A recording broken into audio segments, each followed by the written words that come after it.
What's going on, Miners fans? Welcome back to beautiful Palmer, Alaska. Dylan Simmons and Charlie Fellows joining you here this afternoon for a great game between the Mat-Su Miners and the Peninsula Oilers.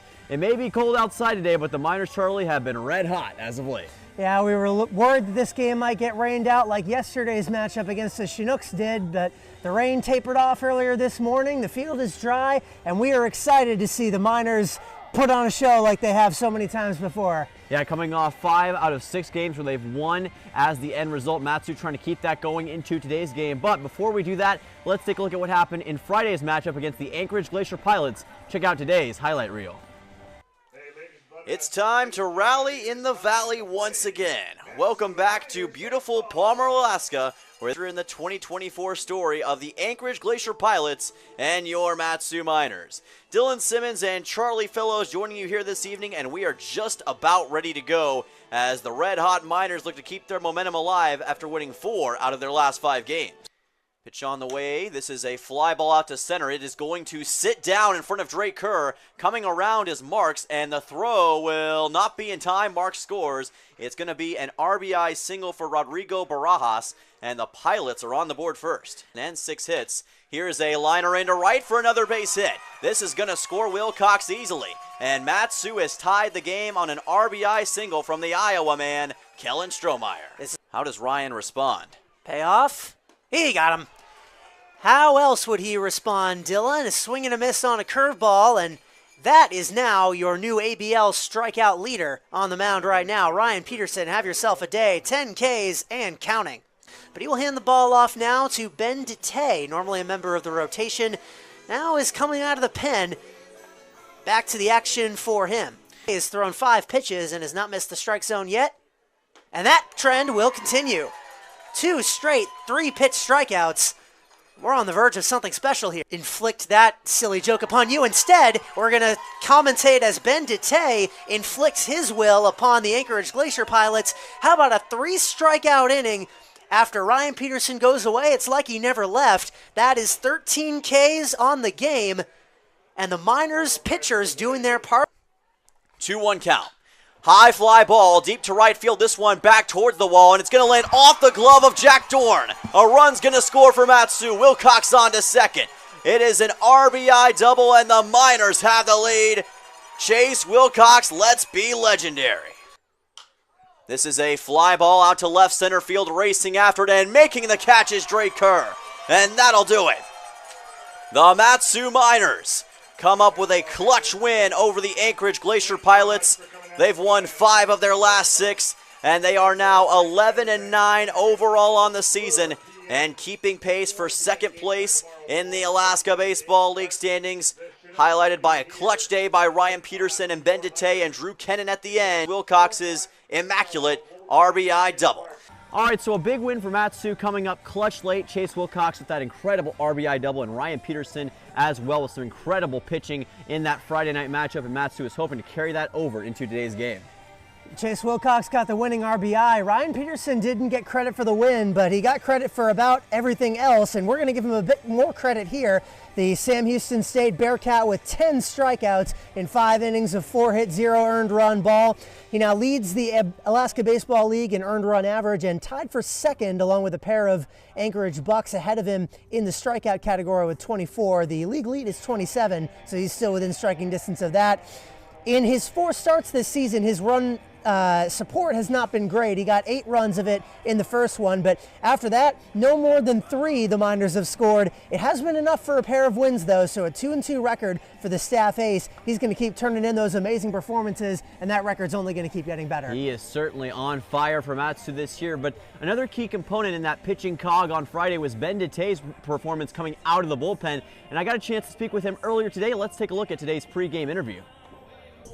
What's going on, Miners fans? Dylan Simmons here, and today I am joined by Ben Detay coming off a phenomenal performance out of the bullpen on Friday against the Anchorage Glacier Pilots. You had a number of strikeouts and did a great job of limiting the Pilots' offense. In your opinion, what was going right for you on that game? It's all about pounding the strike zone mostly, hitting with the fastball early, being able to throw off speed. The slider worked really well yesterday, or 2 days ago. And that's really what it is. Fill up the zone and good things happen. Now, you were dealing with some injuries before that game, coming off a tough part of the season for you where you're kind of trying to recover. How did it feel to get back on the field and kind of get back into the working order of things?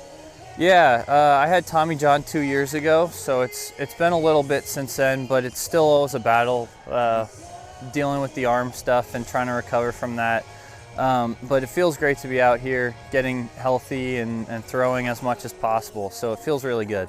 Absolutely. Well, you absolutely earned it to that sense. Now, with the rest of the season coming up, what are you looking to achieve for the Mat-Su Miners, and how do you think this pitching staff is going to respond throughout the rest of the year? Well, it just comes down to strikes again. Keep throwing strikes, keep battling and giving our offense a chance and the team a chance to win, and getting out there as much as possible, having fun, and being with the 32 guys on this team. All right, so you're the oldest player on the roster for Mat-Su. You got a little bit of the veteran experience, the wisdom of your years, like Solomon, so to speak. You got a lot of wisdom in the tank. But what kind of perspective does that add for you, and how do you help guide players here on the Miners roster? I think it just puts into perspective like how quick this goes by. I'm going into my 6th year, and I've loved every minute of it, and I'm lucky enough to be able to do it for 6 years. So yeah, it's just about learning the game every day, and helps me come out here and stay lighthearted and keep everything fun.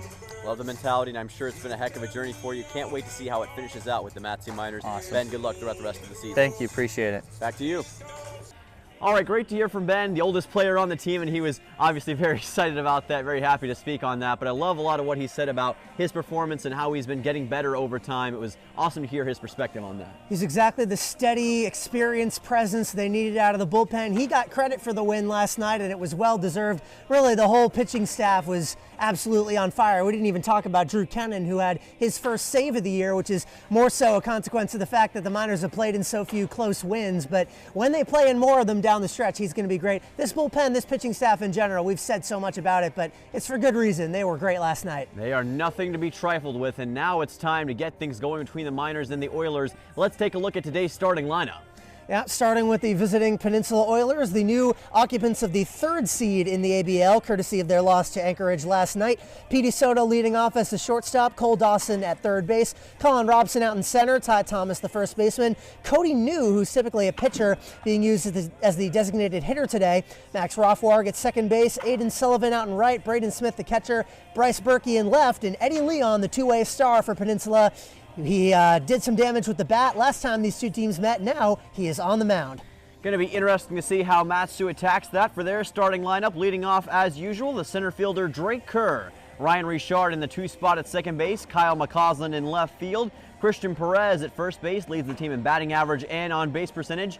Brendan Duran back at DH. Chase Wilcox at 3rd base after his game-sealing RBI double on Friday. Logan Vaughn, the catcher. Kellen Strohmeyer in right field. He had an RBI single on Friday as well. Ryan Cochran at short. And Jack Hostetler, the man with the top ERA on the Miners, will be on the mound for Mat-Su today. All right, folks, Miners versus Oilers for once again another time this season. It's going to be a good one. Don't go anywhere. We'll be right back. You're watching Mat-Su Miners Baseball on YouTube.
on, the field is dry, and it's time for Mat-Su Miners baseball. Welcome, Miners fans, to today's matchup between the two teams vying for second place in the Alaska Baseball League, the visiting Peninsula Oilers and your Mat-Su Miners. With Dylan Simmons, I'm Charlie Fellows, thrilled to bring you this matchup between two teams that are faced off 8 times already this season. They know each other like the back of their hands, and their games never disappoint. Absolutely. When you talk about teams that know each other well, the Miners and the Oilers are really the embodiment of that when it comes to the Alaska Baseball League. These two teams, like you've mentioned, have met 8 times already this year. This is going to be game number 9, and the series is tied at 4-4. Mat-Su, though, 3-0 here at this venue against Peninsula, trying to increase that record today. The Peninsula Oilers have been a pretty bad road team. They play their home games, of course, 3 hours south of here in Kenai, what we know as Bizarro Land, Coral Seymour Memorial Ballpark. Ball teams go down there thinking highly of themselves, and they come out a shell of their former selves. Mat-Su went down there with a 4-1 record. They went 1-4 against Peninsula. And the Oilers, other than that, though, as you can tell by their 11-10 record, 4-1. In that series, 3-2 against the Anchorage Bucks, who lead the ABL when they played them at home. Other than that, they have been pretty mediocre playing against the other 4 teams in the ABL, and against the Miners, they have yet to get a win in this ballpark here at Herman Brothers Field. So Jack Hostetler and the Miners can have their work cut out for them. The chances are looking high that they can extend their advantage, currently at half a game, on the Oilers. Yeah, Jack Hostetler has been such a good pitcher for Mat-Su this year. Leads the team in ERA at 0.64. He's allowed just 1 earned run through 14 innings of work, and he has faced the Pilots before. Back in game number 2 of the season, he pitched 6 innings and allowed just 1 hit, has 15 total strikeouts on the season. The defense around him will be Christian Perez at first, Ryan Richard, the second baseman, Ryan Cochran at shortstop, Chase Wilcox, the third baseman. The outfield from left to right, Kyle McCausland, Drake Kerr, Kellen Strohmeyer, and Logan Vaughn doing the catching for Hostetler. Meanwhile, leading off for Peninsula will be Petey Soto, their shortstop and everyday leadoff man, and as a check swing takes one inside for a ball.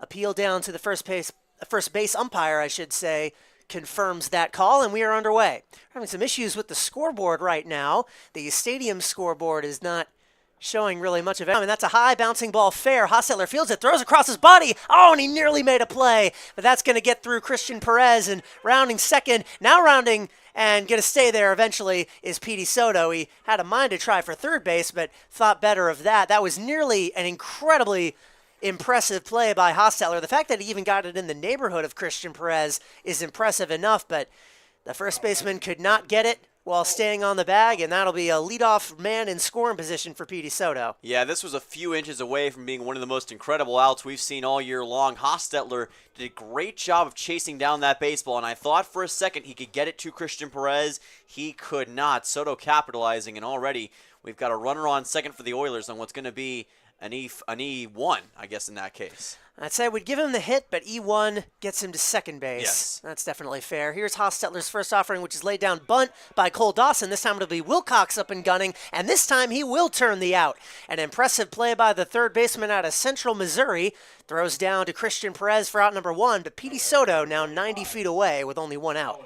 Yeah, Petey Soto quickly getting to third base, but a good job by the Mat-Su defense this time, like you mentioned, not messing up the execution, getting it to Perez quickly, and that is a quick out that could help Mat-Su against Robson, who's going to be a very tough test early on. Colin Robson, of course, the most feared power hitter in this lineup. He's taken the Miners deep twice this season, including once in this very ballpark. He takes a ball just high from Hostetler. Robson leads the team in most statistical categories. When it comes to batting average, he is second on the team. When it comes to hits, he is first on the team. And, of course, he has 2 home runs on the season. He has been very tough to handle against Mat-Su. 1-0, that pitch is low. Robson tied for first in the Alaska Baseball League, along with Mat-Su's own Brandon Durand, who jacked both of them over the Chugiak Eagle River Chinooks fence earlier this week in a single game. Here's the 2-0, and that's a 3-0 count from Hostetler. Yeah, trying the breaking ball early on and was looking to paint the corner against Robson, just couldn't fit that one in the zone. He'll have to make sure to shore this up in a hurry. Otherwise, he's got a chance to put Robson on base early. And he'll find the strike zone when he needs it. 3-1. Looking to avoid runners on the corners with 1 out. The Miners pitching staff has been so good at avoiding early jams But the last couple games, it's been a little different, especially that Chugiak game where Hayden Hattenbach gave up 6 runs in the first inning. Hostetler gets a swing and a miss, and now the count is full. A good battle back from the newest member of the Oregon State Beavers. That it is. And like you mentioned, he just joined up with the Oregon State Beavers, going to be playing for them in the 2025 season. We talked to him a couple days ago in our pregame interview. He is excited and ready to go for Oregon State, trying to finish it up with the minors as well. Righty's payout pitch is in for strike 3. Jack Hostetler gets a big K for out number 2. All that much closer to leaving a man in scoring position in the first frame. Oh, what a job of painting the outside corner that was. Just able to fit it in over the plate, and there was nothing that Robson could do about it. That is a huge out against maybe their biggest threat early on. Exactly what Jack Hostetler was looking for. Now to bat with a man on third and 2 away, the first baseman Ty Thomas. And he'll take another strike. Sometimes you need a second to get into that rhythm, and Jack Hostetler a little bit tough early on with a couple of guys either getting on base or getting close to it, but now he's starting to settle in just a little bit and fire in those strikes that he's known for. And there's a cut and a miss on a breaking ball, so after that 3-0 count, he's thrown 5 straight strikes, and he can get out of this inning with 1 more. Ty Thomas, a .203 hitter on the season, 8 runs batted in, has struck out 16 times, which is second most on the Oilers. Here for number 17, that's high and tight. And did that clip him? It did. The umpire says that it just barely hit him, so Thomas will take his base. No, they're going to discuss.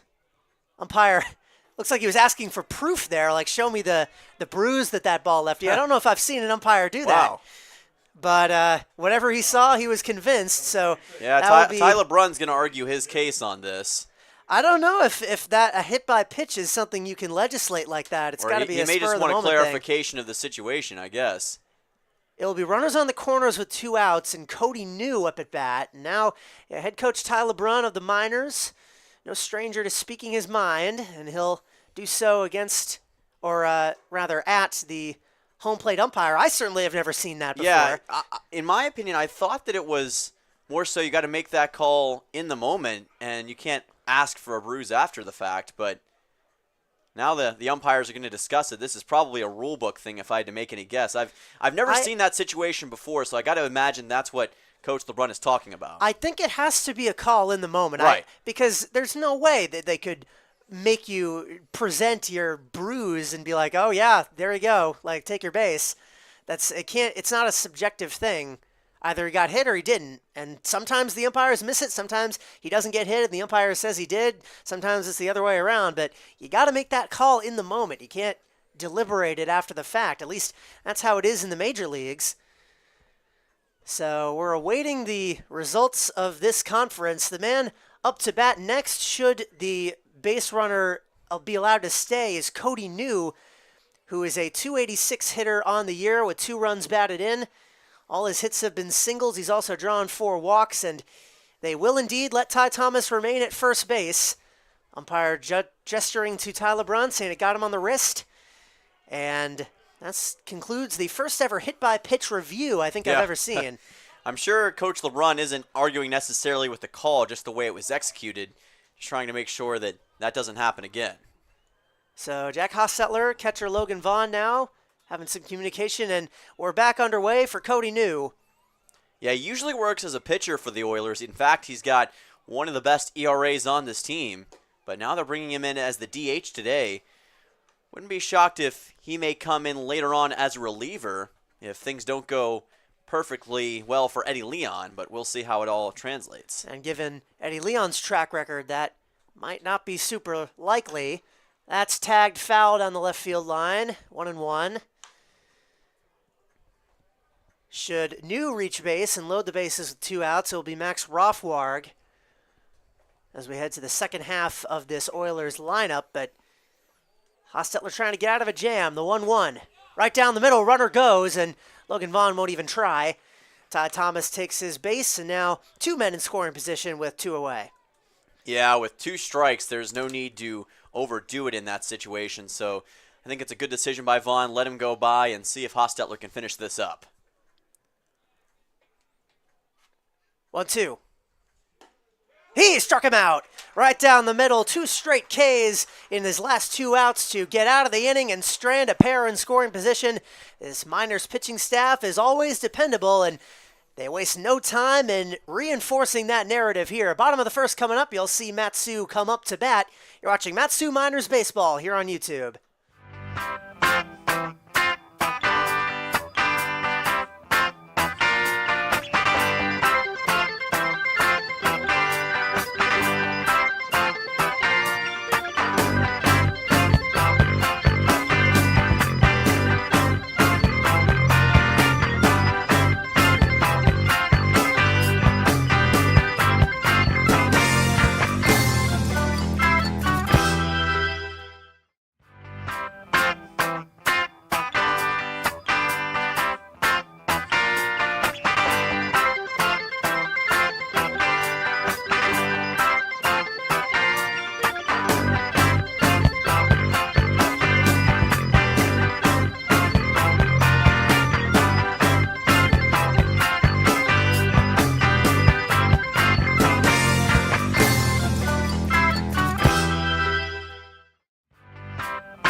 Bottom of the first here at Herman Brothers Field in Palmer, Alaska. The Miners pitching staff does their job. Jack Hostetler strands a pair in scoring position to keep the Oilers off the scoreboard. Now the Miners are going to try and change that 0 on the bottom half of the score bug into something higher. They'll try to do it with the lineup we shared in the pregame show, but in case you missed that, Drake Kerr, Ryan Richard, Kyle McCausland, Christian Perez, Brandon Duran, Chase Wilcox, Logan Vaughn, Kellen Strohmeyer, and Ryan Cochran. 9 men who can all absolutely crush the ball if given the chance. But Eddie Leon, not known for issuing many of those. No, he is not. He is a sensational pitcher for the Oilers, as we've seen all year long. He's got the number 3 ERA for all qualified pitchers in the ABL, 2.49 on the season. And he has been pretty solid every time he stepped up to the mound. He's already got 21 2/3 innings pitched on the year, 6 earned runs allowed, and a 1-1 record overall. Here's the leadoff man, Drake Kerr, the most explosive player on this squad. He hits a dribbler right to the third baseman. Dawson throws across, and a little tiptoe catch by Ty Thomas will be good for out number 1. But don't let that take away from the monologue I was about to get into. Drake Kerr is known for his speed, his bunting ability, his ability to just manufacture runs whenever he can get on base. He's had a little bit of a cold stretch these last few games, but as soon as any pitcher slips up and lets him on to first, you can basically close your eyes and he'll be at third, and all he needs is one solid ride home. Didn't get the chance that time, though. Now here's Ryan Richard, who slaps a ball almost to the exact same spot, but it goes foul. Normally the 9-hole hitter today gets a bump up to second. The second baseman, number 2, batting second in the order. Historically, he's been very good against the Oilers as well. He's had 2 3-hit performances against them back on June 6th and June 18th. So I'm sure that could be part of it. That's a comebacker over the mound. Field goes on, and good for the second straight ground out. 2 quick men down here in the bottom of the first. Richard's parents are in attendance here all the way up from Lafayette, Louisiana. Not exactly as far as Portland, Maine, who a pair of family member of mine that is in attendance today, but certainly nothing to scoff at. Kyle McCausland traveled almost that far to get here out of Wellesley, Massachusetts. He bats now with 2 away, strike 1 taken. Well, it's a cold day in Palmer today. It's like 55 outside, so I'm sure that's a heck of a shock for especially Ryan Richard's parents down in Louisiana. Coming up here all of a sudden, it feels like it's the middle of November. Well, it's a crisp fall day in New England, I'd say, and that should have Kyle McCausland right at home. The Matsu Miners leading man with extra base hits. He hits that one to the right side of the infield across the mound. This time it'll be Max Rothwarg who takes it. And a trio of groundouts gets a 1-2-3 inning in this bottom of the first. Both teams fail to score after 1. Top second coming right up. You're watching Matsu Miners Baseball here on YouTube.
second inning we go under a cloudy sky in the Mat-Su Valley. The Mat-Su Miners and Peninsula Oilers doing battle with second place in the Alaska Baseball League on the line.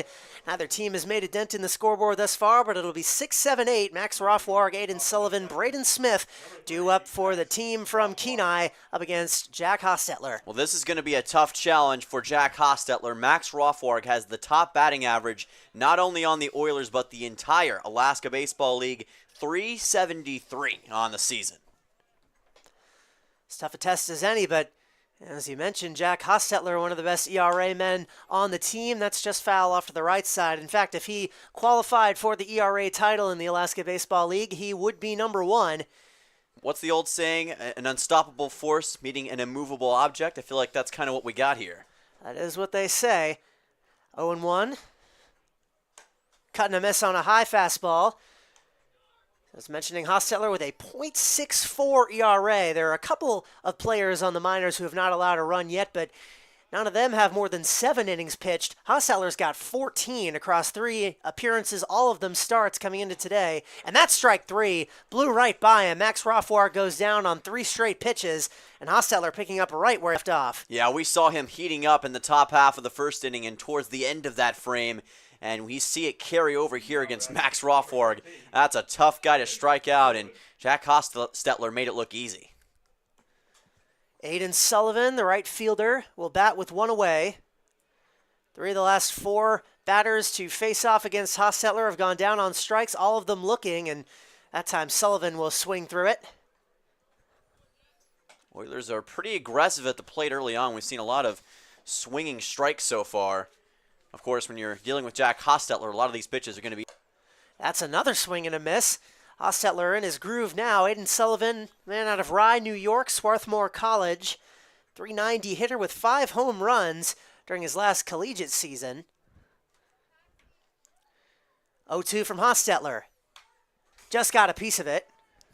Peninsula coming off that 8-2 loss to the Anchorage Glacier Pilots last night as well. That's the reason that they've dropped to 3rd in the standings. Before that, they actually were up at the same spot as Mat-Su at number 2 and had the tie break, but now because of that loss, they're half a game back from the Miners. And this is an absolute game because whoever wins this clinches at least a share of the season series. 1-2 is high.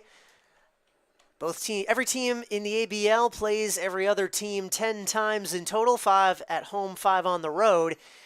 These teams have split their 8 games thus far, 4-4, I should say. As that's a swing and a miss, first swinging K for Jack Hostetler. And add it to the tally, 4 already. Trying to outdo Ryan Peterson, who put up 10 in his start yesterday.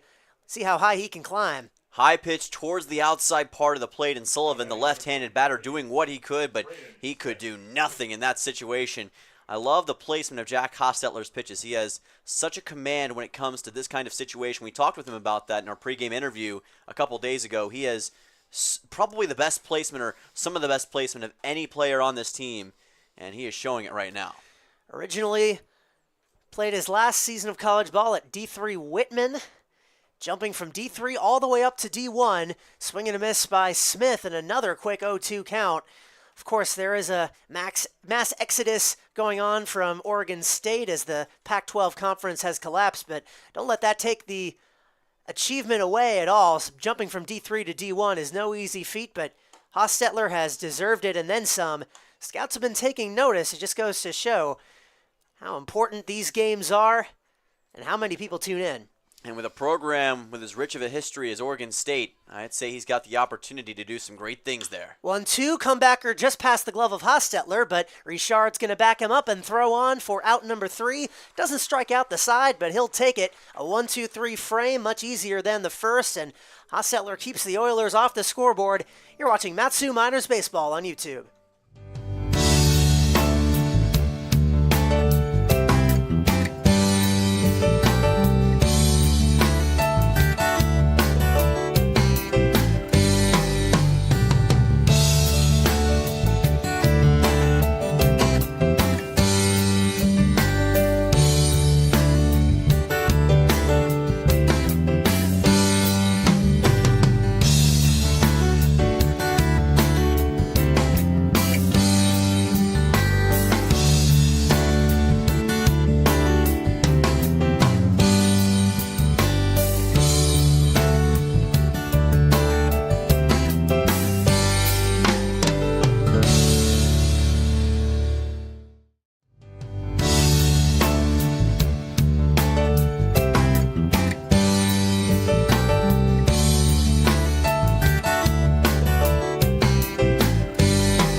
bottom two in Palmer. Matsu Miners, Peninsula Oilers, Charlie Fellows, Dylan Simmons, the voices you are hearing, and Christian Perez, Brandon Duran, Chase Wilcox, the batters you will see.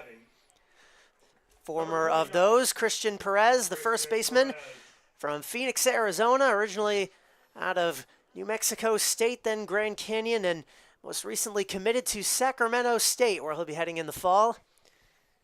He is making a heck of an impression for the Hornets so far with this 2024 minors season. 64 at-bats, 19 hits, best batting average on the team currently, batting just below 300 at 297. He's also got a 400 on-base percentage, also the best on the minors. 10 runs batted in on the season as well, and he hits that one right at the shortstop Soto.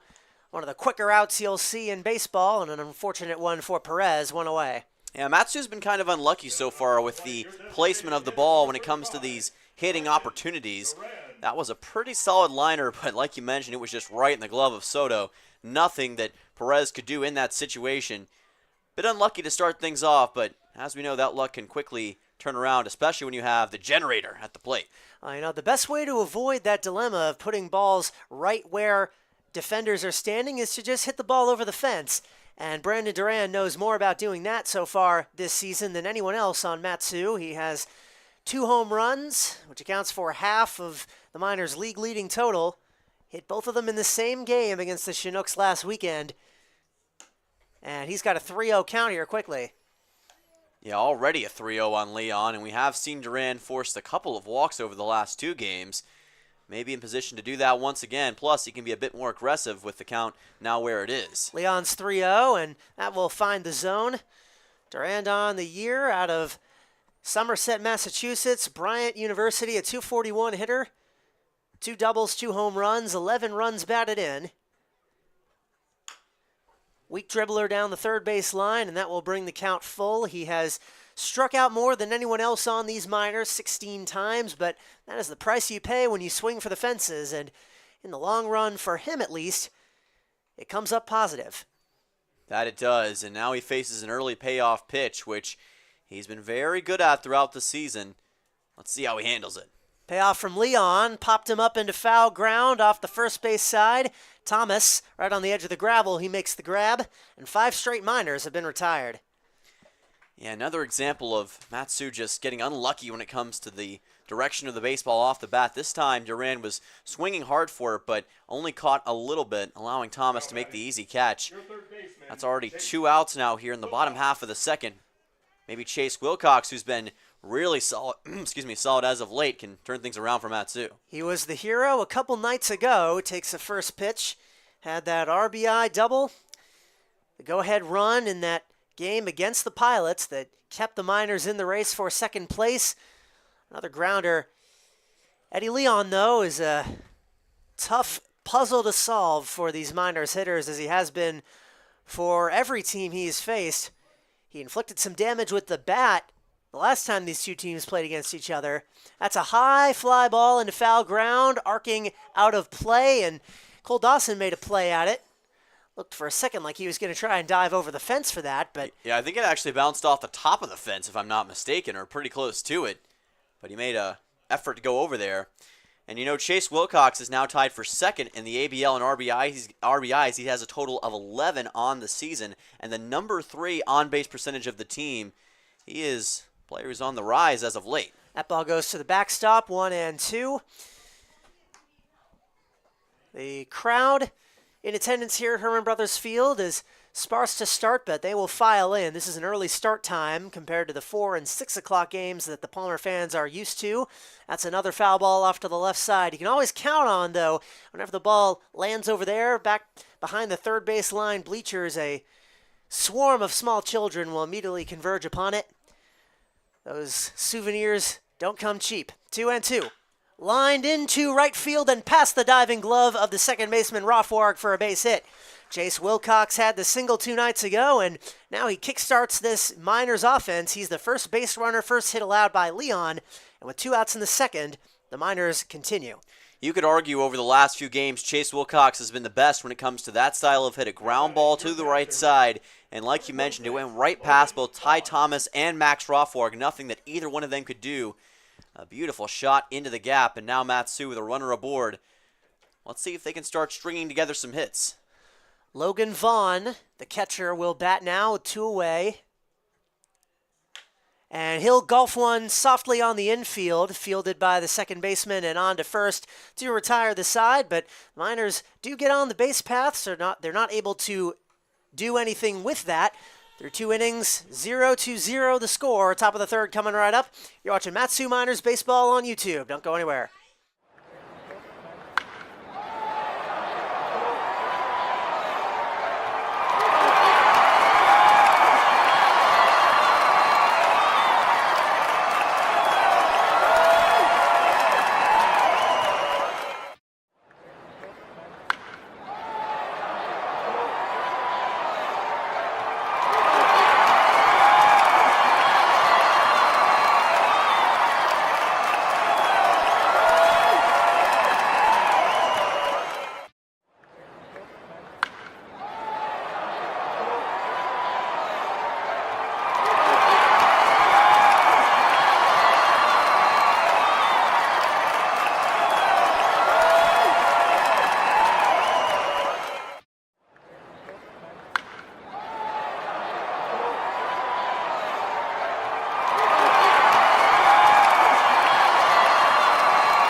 Time for the third inning. Matsu and Peninsula knotted up at 0 here at Herman Brothers Field in beautiful Palmer, Alaska.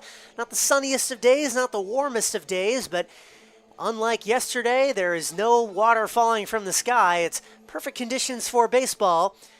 And so far in the early goings here, the pitchers have been dominating. Yeah, both Jack Hostetler and Eddie Leon have been very solid so far. Only 2 combined hits given up, and they've both been pretty hard to deal with hits for the defensive side. So that just shows you how solid and how accurate both of the pitchers are early. Bryce Berkey, the 9-hole man, a left fielder for the Oilers, will bat, the final man to bat for the first time against Hostetler, along with Petey Soto and Cole Dawson. The 3 due up in the third inning. That's a ground ball to third base.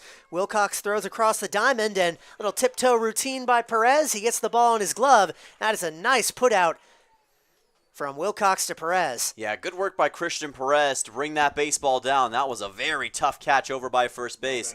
The concentration and the ability to keep the shoe on the bag was something else. So that is a very tough out. Looks pretty simple, but it is a very hard one to get. He had a point from Chase and appreciation after making that catch, and now we're back to the top of the order again. Petey Soto, the only man with a hit for the Oilers today, led off the game with a single, got to second on a throwing error, made it all the way to third, but could not finish those last 90 feet. Nearly gets plunked there. 2-0.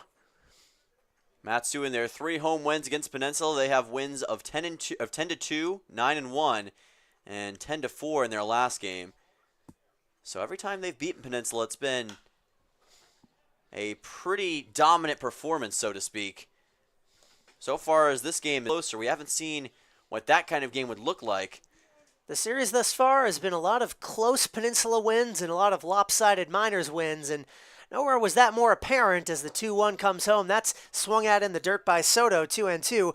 Nor was that more apparent than the trip down to Kenai when the Miners, as I mentioned before, went 1-4, and yet the 1 win was by so many runs and the 4 losses were by so few that they actually outscored Peninsula by 1 run across those 5. That's into right field, ranging on Strohmeyer, but that's going to drop down. Petey Soto's got his second hit of the game. This guy loves to hit against the Miners. That he does. He's been very successful against Matsu all year long, and that's going to be hit number 13 for him now. This time it's a softly hit ball over to right, but he laid it down perfectly over the head of Perez, and nothing that Strohmeyer could do about it. That's a tough one for Matsu, but one that you really can't argue with. It's just something that he earned.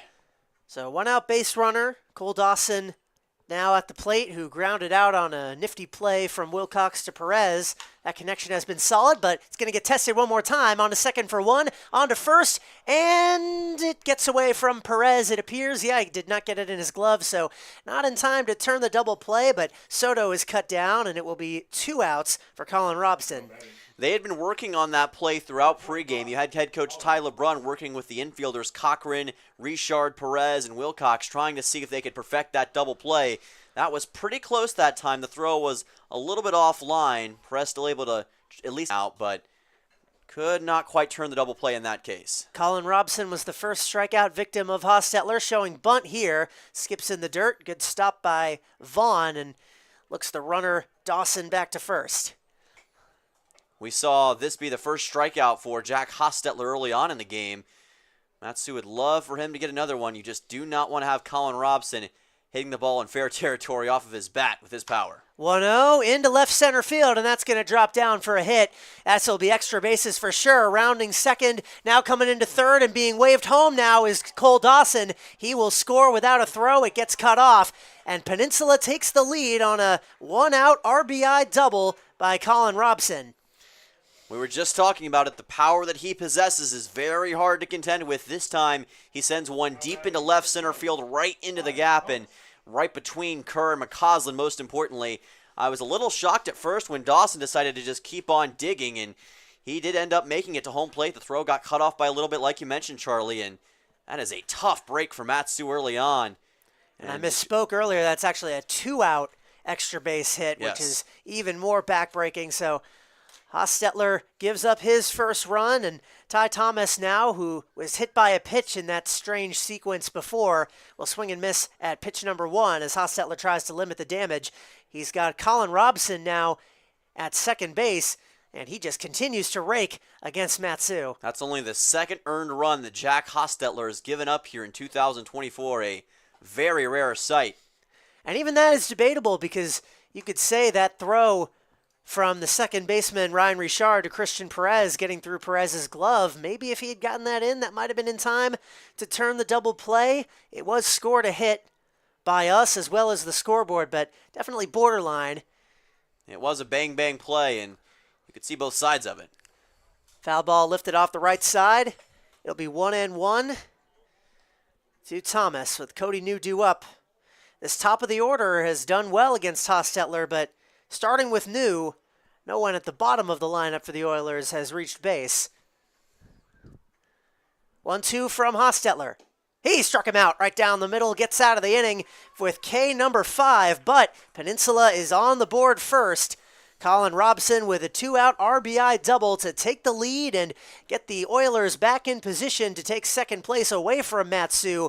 The Miners will try to respond in a minute. You know, we've been talking so much about the standings in the ABL, but let's show you all exactly what they look like in the middle of the third inning, as we often do. The state of affairs here in the Alaska Baseball League. Yeah, the Anchorage Bucks is on top with a 13-6 record, but Matsu is closing in ever so slightly, down just 2.5 games now, and as you see, they're in second. The Oilers right behind in third at 3 games back and an 11-10 record. And like Charlie and I have talked about, today's game will determine who is second in the ABL standings moving forward. Then it's the Chinooks down in fourth at 7-11. They've been off the last couple of days. And then the Anchorage Glacier Pilots are down in fifth at 9-15 overall, coming off that win last night over the Oilers that allowed Matsu to get to second. This is definitely a pivotal game for a lot of reasons we've discussed.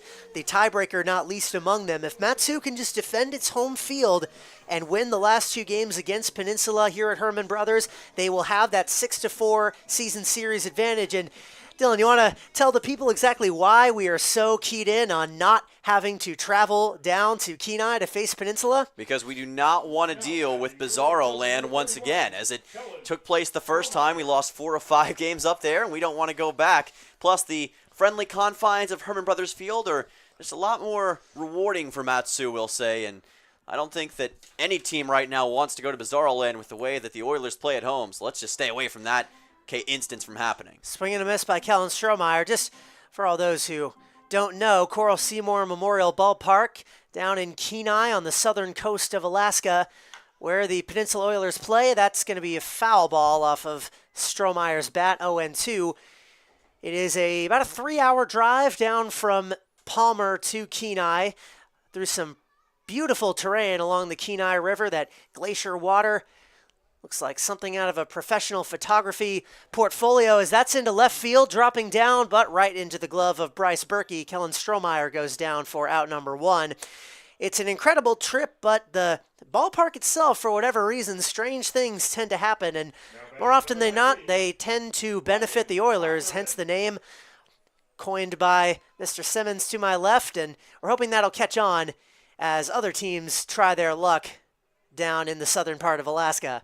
Whatever reason, that ballpark, like you mentioned, strange things occur, and they happen time and time again. So hopefully for Matsu's sake, they can avoid that, and they've been so dominant at home against the Oilers, you'd feel like it'd be a huge missed opportunity if they couldn't play Peninsula in the first round here, so that would be a much more ideal situation. That ball's inside to Ryan Cochran, who's batting with 1 away. The shortstop from Lehigh, collegiate teammate of Dom Patrizzi, who's off today, but Cochran, the everyday shortstop. 2-0, that finds the zone. He joined the minors just last week. One of the newest additions to this club, had been nursing an injury, but he's back to health, and he's already hitting pretty well in limited action so far this year. Just got a piece of that one for strike 1. And you got a chance to talk with him yesterday. He had a lot of fun things to say about his experience with the minors so far and what he's looking forward to for the rest of the season. You can tell he's got a lot of determination. Absolutely. Pop that one up, and actually, no, that'll be dribbled down the first base line, excuse me. Looked away for a second. 2-2, 1 out. Miners trying to get anything going against the immovable object that is Eddie Leon, who will offer a 2-2, and having to duck out of the way of that there was the Lehigh Mountain Hawk. Almost got him in the upper body, kind of towards the shoulder blade that time. He ducked out of the way at the last second. It's a good thing he did. Payoff pitch from Leon and popped him up into shallow right field. Converging on it are a pair of outfielders, and Aiden Sullivan will make the grab. The right fielder cuts down Cochran, and that will be the end of the first trip through the order for Eddie Leon. Allows just 1 hit and 3 total balls that left the infield, although 2 of those 3 have occurred in this inning. The other, of course, being that single by Chase Wilcox, the only base runner Matsu has. So the second time through the order, we'll see if the scouting report might be out on Mr. Leon. And if anyone's going to capitalize on that, it's Drake Kerr. Yeah, Drake Kerr obviously has been very good when it comes to adjustments this season, and against the Oilers, much like Ryan Richard, he's had a lot of success as well. Twice he's had 3 hits against them, and he's looking to do that once again here. 0-1 waved at and missed by the man out of Visay, Oklahoma, Texas A&M, Corpus Christi. 0-2. And that's off the end of the bat, too short, and having to throw it there was Soto, but he couldn't get it in his glove. A little bit of a stumble by the shortstop, and it lets Drake Kerr get on, a 2-out base runner, and like I said, once you let him on base, anything can happen. Absolutely. The stolen base king in the Alaska Baseball League is Drake Kerr. The Miners themselves, one of the best teams when it comes to stealing base, and this guy leads them at the forefront. He's going to try to do it again right here. That was scored in error by the stadium scoreboard. Dylan, I don't know if you gave him a hit for that. I'm going to call it an error just because of the bobble by Soto and the fact that he dropped it on the ground. But I could see the argument on both sides. Fair enough. Ryan Richard takes strike 1. Hit a ground out too short last time up. 0-1 pitch from the righty. Curveball in the dirt, and Richard comes up empty. Leon, this last collegiate season at Marshall University out of Miami, Florida, did not have much experience as a pitcher, but had that two-way speed, that two-way skill as the runner goes. That throw was in the dirt from Leon to the catcher, Braden Smith, and in safely with a stolen base is Drake Kerr. We said that he would try to steal base if the opportunity presented itself, and there you go. He wasted no time getting on to second base, and Smith, with the bouncing throw, just couldn't get it to Rothwarg in time. Kerr capitalizing. So the first man in scoring position on the day for Matsu. Critical juncture for the Miners. That's a little jam ball, and it went right into the glove of Eddie Leon. Just an incredibly unlucky piece of hitting there by Ryan Richard to end the threat from Matsu. We're on to the fourth inning. It'll be Dylan Simmons taking you through the mid part of this game. And here's hoping you can bring the bats some better luck than I have.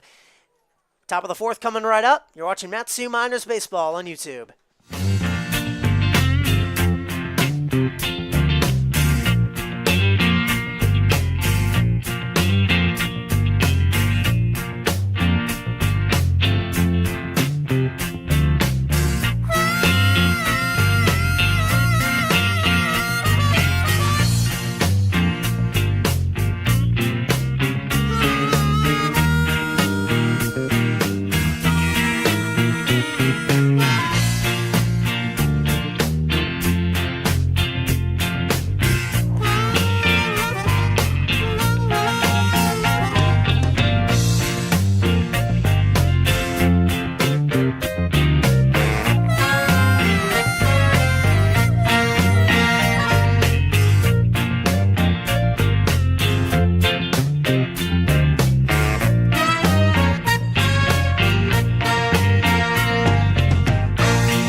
Welcome back to Herman Brothers Field in Palmer, Alaska. Dylan Simmons and Charlie Fellows on the call with you this afternoon. Miners down 1-0 to the Peninsula Oilers in game number 9 between these two here in the 2020 quickly. And looks like the stream just came back. Apologies for that one. Noticing the buffering that has been occurring, but we're trying our best to fix it. Here's a fastball. It's going to be fouled off again by New. Count goes to 0-2. We talked about him earlier and his ability as a pitcher for the Oilers, but being used as a DH today, he has the top ERA on the team at 1.69 and also has the most strikeouts, 17. Hoping not to strike out against Hostetler right here. The 0-2 fastball, ground ball to short, picked up by Cochran, bobbled it for a second, throws on to first, and he still got there in time. Wow, great recovery by Ryan Cochran and a 6-3 putout. One away here in the top of the fourth. Now batting, number 3, Max Rothwater. Thought for a second that Cochran was not going to be able to pick that thing up in time, but he was able to make an adjustment with the baseball, and Perez able to bring it down as well. Throw was a little bit high, but Perez had one.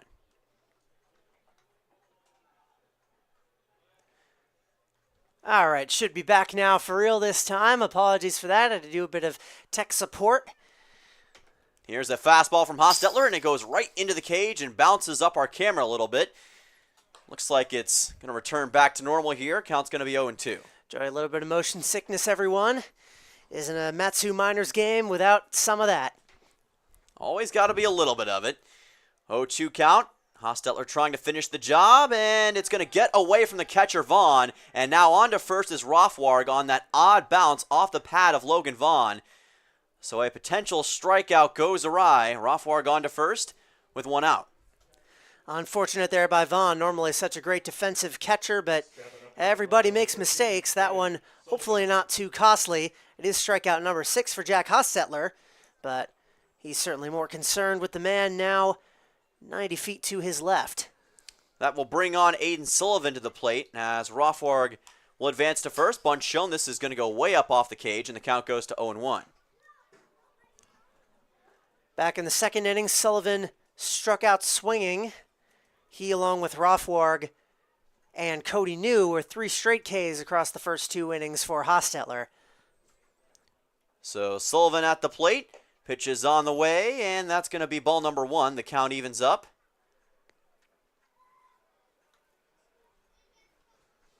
Hostetler keeping a close eye over at first to make sure that Max Rothwarg does not go any further. Swing and a miss, and the count will be 1-2 quickly now on Sullivan. And Jack Hostetler with a chance at out number 2 with a K.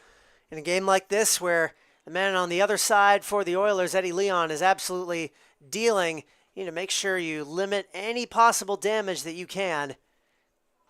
Here's a fastball, and there's a strikeout. Jack Hostetler doing it all when it comes to these pitch sequences.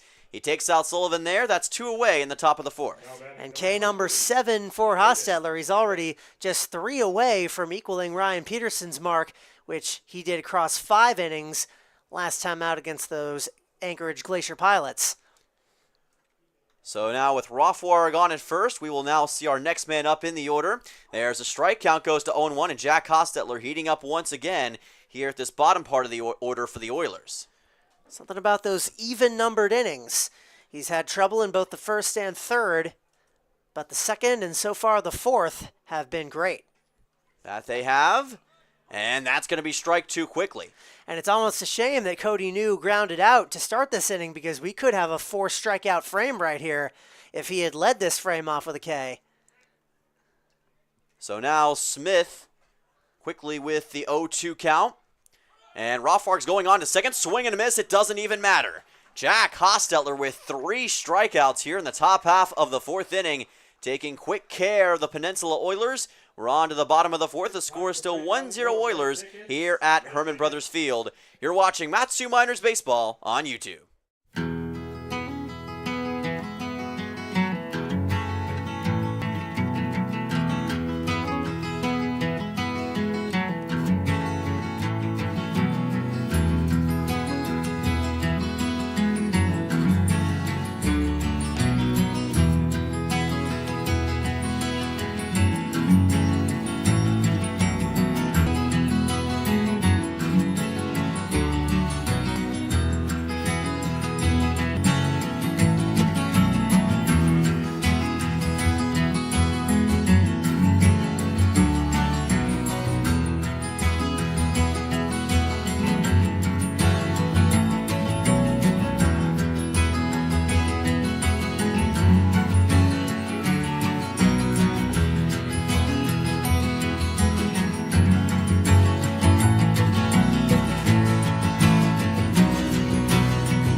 Welcome back to Palmer, Alaska. Dylan Simmons and Charlie Fellows on the call. It is the bottom half of the 4th between the Miners and the Oilers.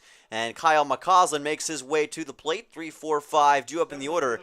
Eddie Leon has done a very solid job of limiting Mat-Su so far, but you almost feel like there's a chance that that offense is about to break out in a huge way, and it could come in this frame.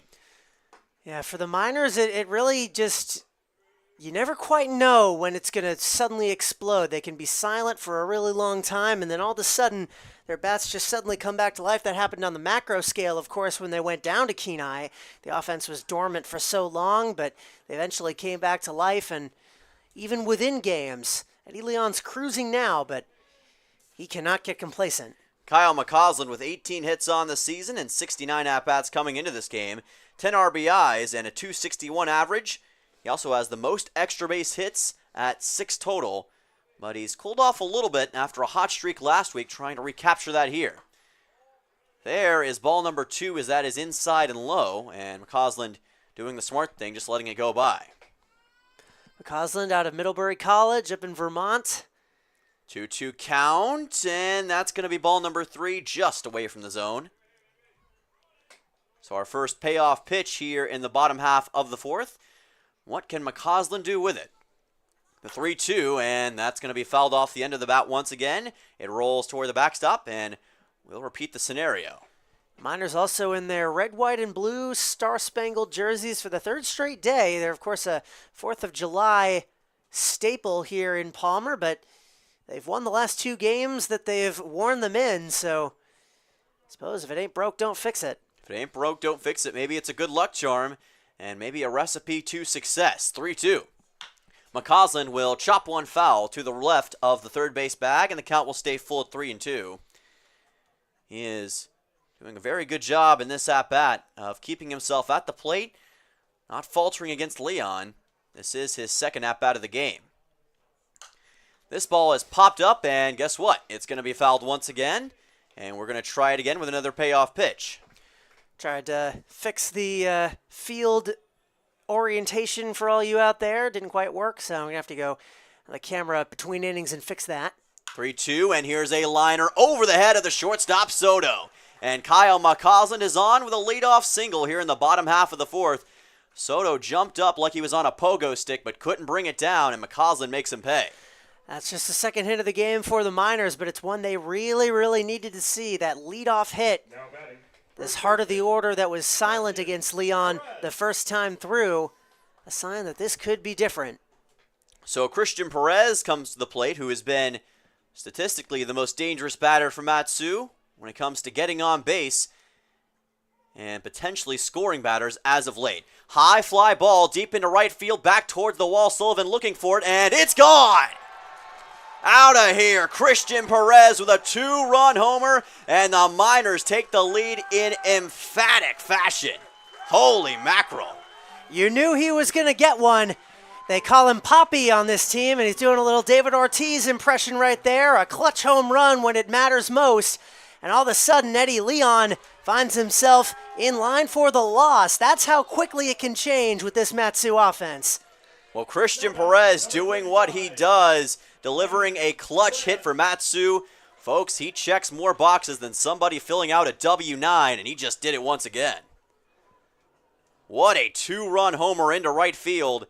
And Matsu has all of a sudden taken a massive lead in this one. Up 2-1. Here's a bouncing ball to second. Picked up and thrown to first and on time. Boy, Duran tried to leg it out, but he couldn't do it. And that'll be one away. Yeah, he got jammed there. Hit it off the very other end of his bat, close to his hands, and it causes the ball to roll really slowly. So the second baseman, Rothwarg, had to charge it. Durand not able to leg it out, but he still gave it his all. Chase Wilcox now to the plate, who knows a thing or two about clutch hitting. He's going to swing and miss at this one. And, you know, just before that home run, we said it almost feels like Matsu's about to break out, and that's exactly what they did. 0-1 count. This is fouled into the cage. Count goes to 0-2. Wilcox, prior to this inning, had the only hit of the game off of Eddie Leon, a single back in the second. Base paths are empty ahead of him, but that is not thanks to Eddie Leon. Here's a chopper right past the mound, picked up by the second baseman, thrown on to first, and that was a recovery by Max Rothwarg that cost Chase Wilcox 2 outs. Yeah, a couple of nice plays there by the second baseman, costing the Miners back-to-back hits, and on both cases it was a bang-bang play, but it's tough to leg out an infield hit like that, especially with the infield defense for Peninsula having come to play today.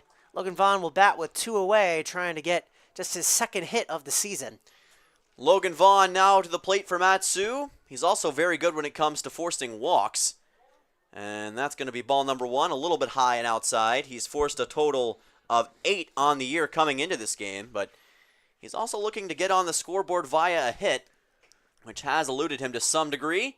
Fastball's in the zone, and the count goes to 1-1. And so far this season, batting .029, 1 hit in 34 at-bats. Has batted in 2 runs, though, thanks to those aforementioned walks. Swing and a miss. Count's going to be 1-2. Vaughn swung on a pitch that was a bit lower in the zone.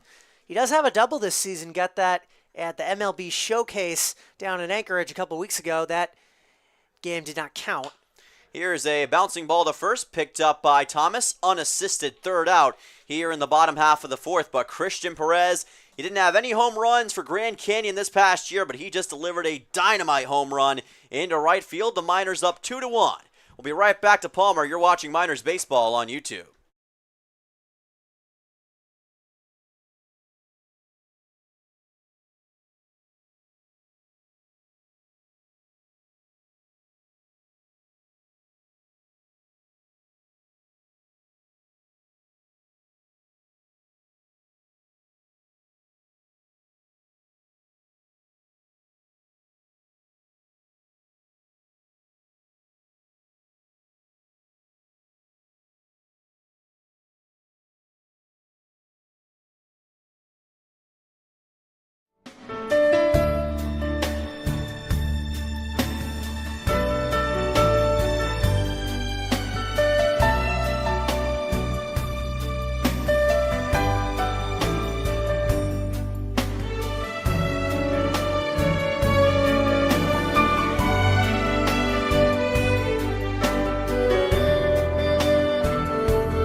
Palmer, Alaska. Dylan Simmons and Charlie Fellows on the call with you this afternoon. It's a beautiful one here in Palmer. The clouds are starting to part just a little bit. You can see the base of Pioneer Peak, and Matsu delivering their home run shot in the bottom of the fourth with Christian Perez, a 2-run homer that has given the Miners their first lead up 2-1, and now the Oilers looking for a response. Bryce Berkey to lead off the 9-hole hitter. It'll be 9-1-2 for Peninsula here in the top half of the fifth inning. Miners waste no time responding, as they so often do. They haven't had to play from behind much this season, since most of their wins have been blowouts, but lately they've gotten a couple close ones. Of course, that 2-1 win a couple days ago. This is a bunt that is going to land foul just to the right of the first base line. Count goes to 0-1 for Bryce Berkey. And they've demonstrated their ability to hang in there when the going gets tight. Their pitching guarantees that almost never will any opposing team score more than 2, 3, or 4 runs.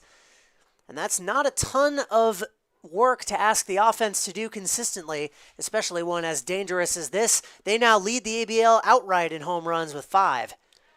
And that's going to be a swing and a miss. Count goes to 0-2. And like you mentioned, that home run by Perez gives Matsu the home run lead in the ABL. After struggling to find home runs for a big portion of the year, that's got to be a huge relief for Matsu. They've been on a tear as of late. And that pitch is going to be low for ball 1. Bryce Berkey out of Knoxville, Tennessee, Cleveland State Community College. It's about a 3-hour drive to Knoxville from where I live, so very familiar with the area. Very heavy baseball scene. 1-2 count. This is a fly ball out to left. This one drifting back towards the wall, and it is going to land foul, just barely. I thought that might actually not only be fair, I thought there was a chance that might sneak right around the foul pole and be a home run. It's one of those things you see a lot at the right field in a place like Fenway Park, where that short porch happens. It looks just like a lazy fly ball that might drift foul or land in somebody's glove, and then all of a sudden it's a home run. Miners lucky that that was not the case here. Thank goodness. That would have been a heck of a response by Berkey. Count is 1-2, and that's going to be a swing and a miss and a strikeout. The first out here in the top half of the fifth inning, and Jack Hostetler turns another out for Matsu. He's struck out his last 4 men he's faced, 5 of the last 6. And that makes 9 overall, 1 shy of Ryan Peterson's mark a couple days ago, the last time this team played. And hey, look at that, it's the sun. Here comes the sun as the oh my gracious, and there comes the baseball off the helmet of Soto. Seeing stars now, perhaps, and not the kind that is now shining its light upon Herman Brothers Field. He looks to be all right. Yeah, that's good to see. That's as all right as you can after getting hit in the head. Yeah, it looks like he's jogging off pretty well. That's good to see, but that got him right at the helmet. And he's on to first with a hit-by pitch. It's the second man that Hostetler has plunked. The one little blip on his resume, aside from, of course, the run he has allowed. And now Petey Soto has reached base 3 times against Hostetler. He didn't get him for a hit this time, but the word hit present in the description nonetheless. Cole Dawson onto the plate now for the Oilers. And we're back to number 2 in the order. There's a strike, and the count goes to 0-1. And Petey Soto continues to be a tough guy for Jack Hostetler to handle. Trying to retire Cole Dawson quickly and make sure that Soto doesn't get any further than first base.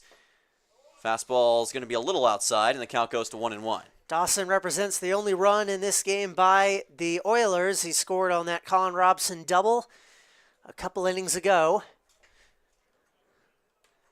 Got on base on a fielder's choice and a would-be double play. Throw back to first by Hostetler, unable to do anything with Soto. Dawson batting .246 on the year, a .333 on base percentage, and 15 total hits in the 2024 ABL season. 1-1, fastball, swing and a miss, and the count will be 1-2. Hostetler came to play here today. He was off for a while.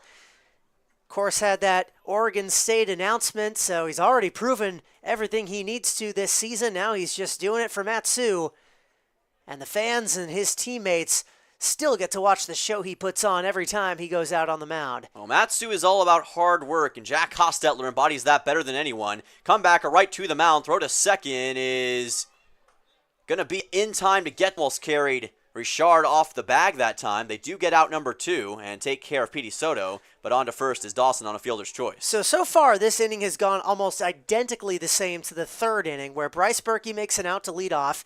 Then Petey Soto ends up on first base somehow, be it on a single or what happened in this inning, a hit by pitch.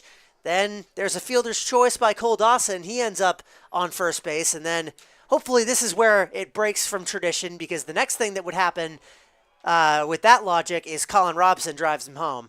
Well, Colin Robson is known for his home run ability. He's already gotten one against Matsu this year. He'd love to add to it against Jack Hostetler, but I'm sure that Jack is not too keen to let that happen. He wants to get out of this inning in a hurry. Soto's on his way, Dawson's on his way, but it's not going to matter. The ball's fouled. Towards the Miners' dugout it goes. Count's going to be 0-2. Chance for Hostetler to break from tradition, retire Robson on strikes for the second time, and keep his team in this game. Hostetler will probably try that fastball, although he could attempt to paint the outside corner against Robson. Instead, he goes inside this time. It was a fastball, but it was outside the zone. Counts 1-2. As Dennis Eckersley would say, you got to have that. I was right on the line. Looked like a strike to me. Yeah, it was very, very close.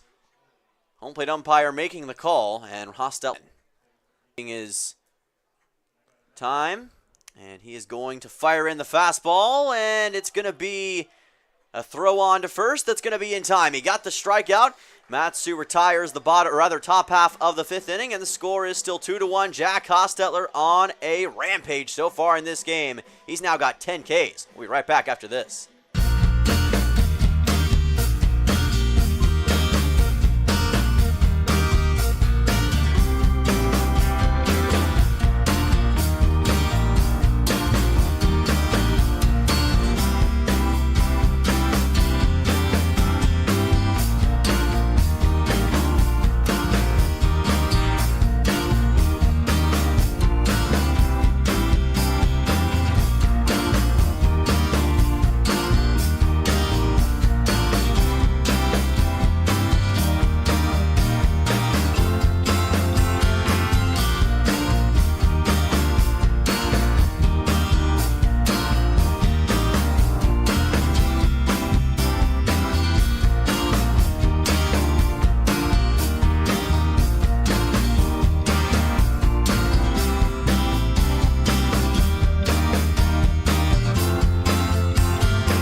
Welcome back to Herman Brothers Field. Dylan Simmons and Charlie Fellows on the call. You're watching Matsu Miners Baseball right here on the Miners YouTube channel.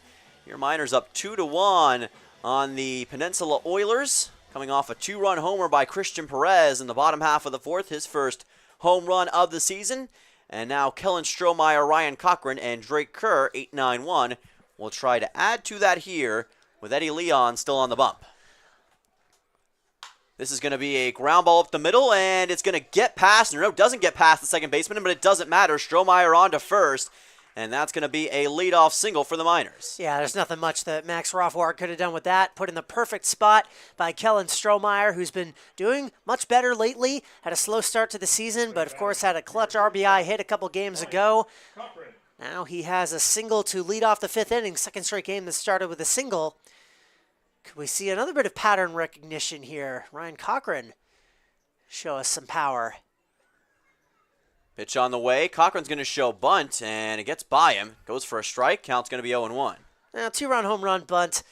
They're really the same thing. In all seriousness, though, Ryan Cochran did not have a home run this last campaign with Lehigh, so not a power hitter. It's not his style, but still a very capable man with the bat.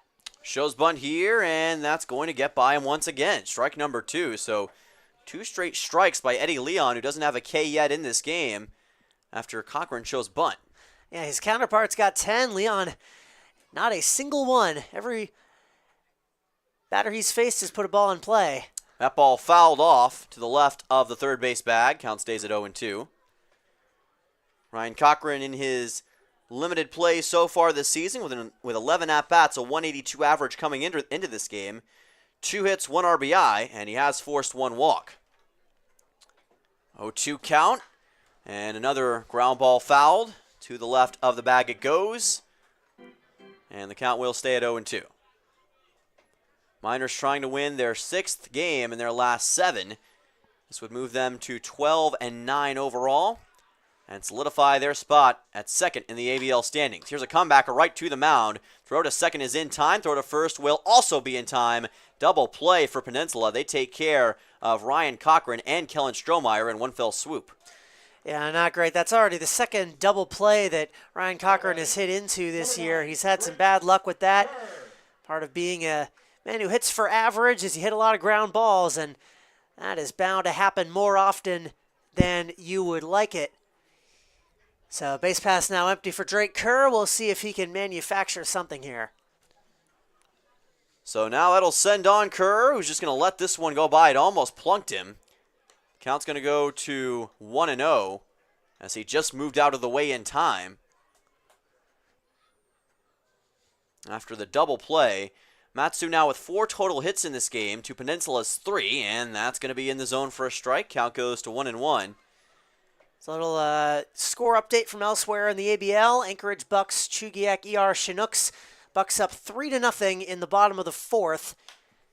Kerr will pop one up into right field. Chasing after it is Thomas, and he makes the catch in foul ground to end the 5th inning. So Matsu comes up empty.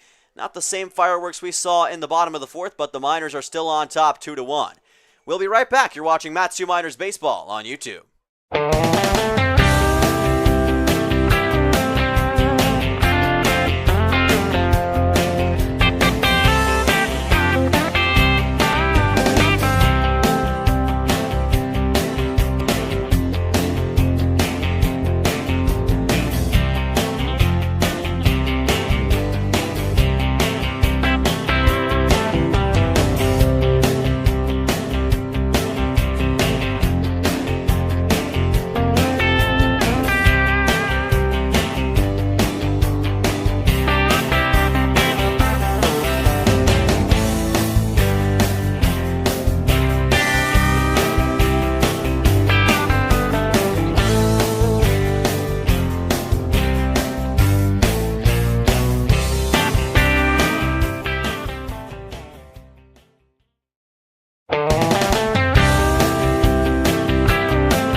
Welcome back to Herman Brothers Field in beautiful Palmer, Alaska. We are rallying in the valley once again, and your Matsu Miners are up 2-1 on the Peninsula Oilers. This is game number 21 of the regular season.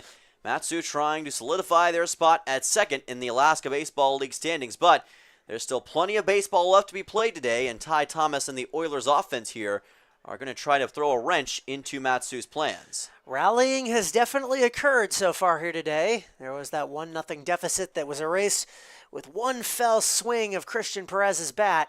Now it is Peninsula playing from behind as they are in the action and on the standings of the ABL. Ty Thomas to the plate. Matsu in front 2-1. Jack Hostetler still on the bump, doing a solid job. He already has 10 strikeouts. Here's a bouncing ball to third. Wilcox will throw on to first and does it in time. Another 5-3 for Matsu.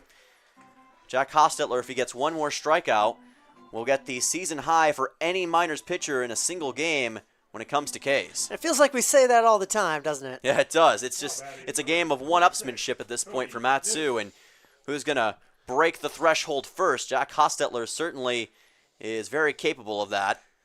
We're entering the 5-9 stretch. These 5 batters in this Oilers lineup, they have struck out a combined, doing quick math in my head here, 7 times across the 10 total plate appearances that they've had. So here's a chance for Jack Hostetler to have a field day. 0-1 count, fastball, and that's going to be low. Count goes to 1-1. Cody New back at the plate. He's been pretty quiet so far, like you mentioned, Charlie, and that presents a great opportunity for Jack Hostetler to get those stats even better. 1-1. Comes the fastball, and he puts it in perfectly. 1-2. New has struck out looking, grounded out. The converted pitcher being used as a DH today. Now 1 strike away for Hostetler from the season high. And that is just going to be low for ball 2. All the fans cheered. They really thought that was it. I thought that was it. Hostetler thought it was it. But he'll have to go one more time. Yeah, not quite. He's going to have to try it again on a 2-2. Going to probably try that fastball. It's been treating him well lately. This is a ground ball left side, picked up by Cochran with his glove hand, throws to first, and he's not going to be able to make it in time. Perez had to hop up for it, and able to leg out a single is Cody New with 1 out. Yeah, I think that was probably a hit either way. It was a good play by Cochran. Throw just a little bit high, but I think Cody New was going to beat that out. So he's got his first hit of the game, the 4th overall allowed by Hostetler. Yeah, the way that Cochran picked up the baseball made it very hard for him to get the ball back in his throwing hand in time, which was going to be difficult with Cody New already showing his speed. On to first for the first time today. Here's a comebacker right past the mound, right past the umpire. Throw to second in time. Throw to first will not be in time. And that's going to be out number 2. But advancing to first on a fielder's choice will be Max Rothwarg in a lightning fast play. And I don't know about that one. He looked out to me. The umpire called him safe. So Max Rothwarg reaches base. That's the second time he has reached base when he perhaps should not have. He struck out in the 2nd inning, struck out again in the 4th inning, but got there after a pass ball by Logan Vaughn, and now he's aboard with 2 outs via fielder's choice. And that's going to be a hit by pitch, the 3rd of the game for Jack Hostetler. He gets Sullivan in the right leg, it looked like. I don't know if we've seen a minors pitcher have 3 hit by pitches in a single game before. It's a strange blip on an otherwise very good resume here today. Yeah, it's been the one thing that Hostetler has struggled with. Sometimes he just, for lack of a better term, loses the handle a little bit with the baseball, and it plunks guys. Now Braden Smith to the plate. Still 2 outs, but a runner in scoring position. This ball fouled off over the Miners' dugout towards the clubhouse, and the count is 0-1. Braden Smith has grounded out and struck out swinging in this game.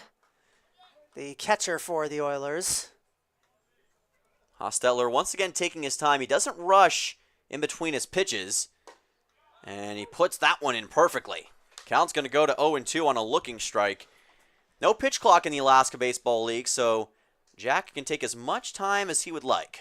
And remind me, is there one in college? There is one in college, yes. So a lot of these guys are calibrated to that anyway. They are. Using the time to his advantage here. Runners go, and it's going to be a swing and a miss. He's done it. That is strikeout number 11 on the day. And no Matsu Minor in 2024 has struck out more men than this man. Jack Hostetler, have yourself a day. We'll be right back. We're going to be back for the bottom half of the 6th between the Miners and the Oilers. You're watching Miners Baseball on YouTube.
Welcome back to Herman Brothers Field in Palmer, Alaska. And hey folks, if you want more Matsu Miners content, check out our YouTube channel. We've got some new clips up there. The first Valley Chat of the year was just put up yesterday. It's myself talking with the man known as Pirate, also known as Robert Burke III. We talked for about 25 minutes. It's a great interview, and he gives you some great perspective on his life and what it's like to be a Matsu Miner. So check that out on our YouTube channel after the game.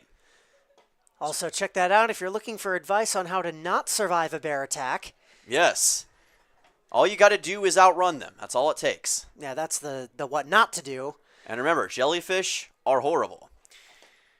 As that's going to be a passed ball. It gets past Smith. That's going to be ball number 1. Another thing I learned from that is, sorry to talk over you, but we should start having McDonald's every day. Yes, yes. That is the secret to life that they don't want you to know about. 10-piece chicken McNuggets specifically. I can't even say it.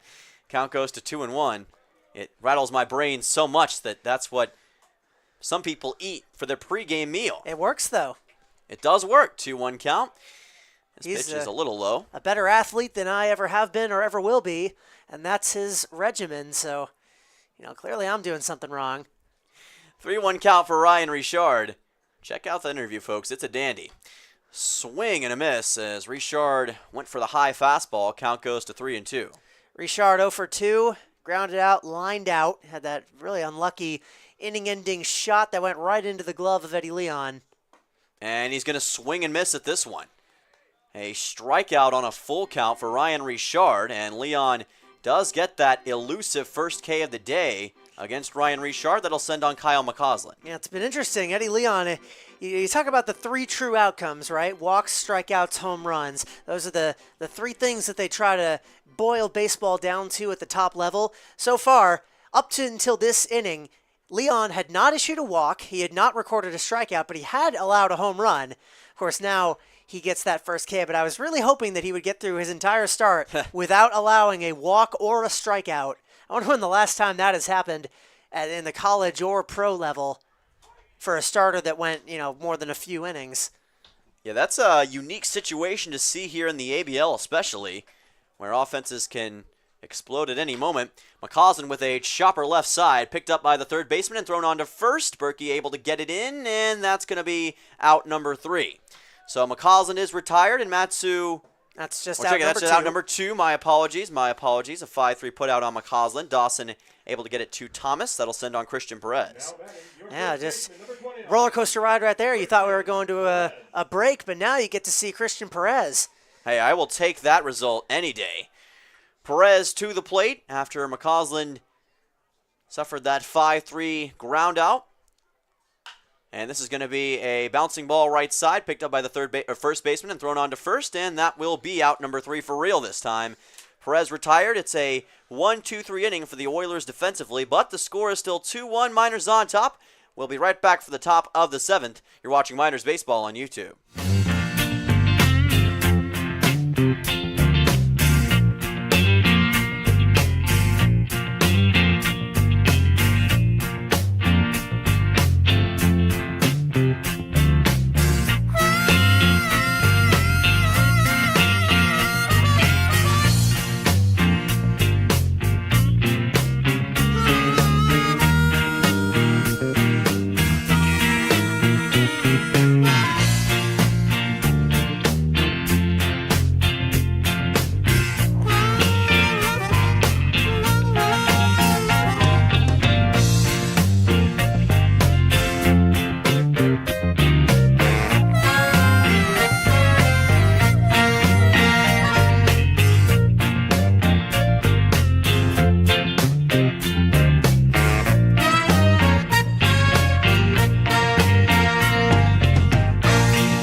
Welcome back to Palmer, Alaska. Dylan Simmons and Charlie Fellows on the call with you this afternoon, and your Matsu Miners are up 2-1 on the Peninsula Oilers. trying to get at least a share of the season series, which they could do today. This series is tied at 4-4.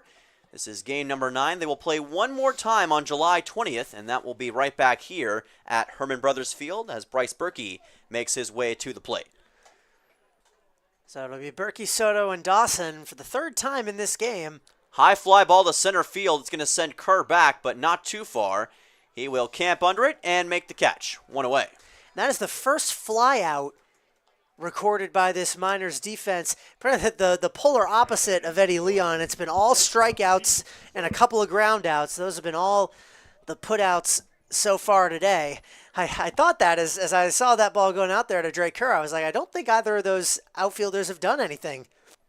Yeah, it hasn't been too busy of a day in the deep part of the baseball diamond.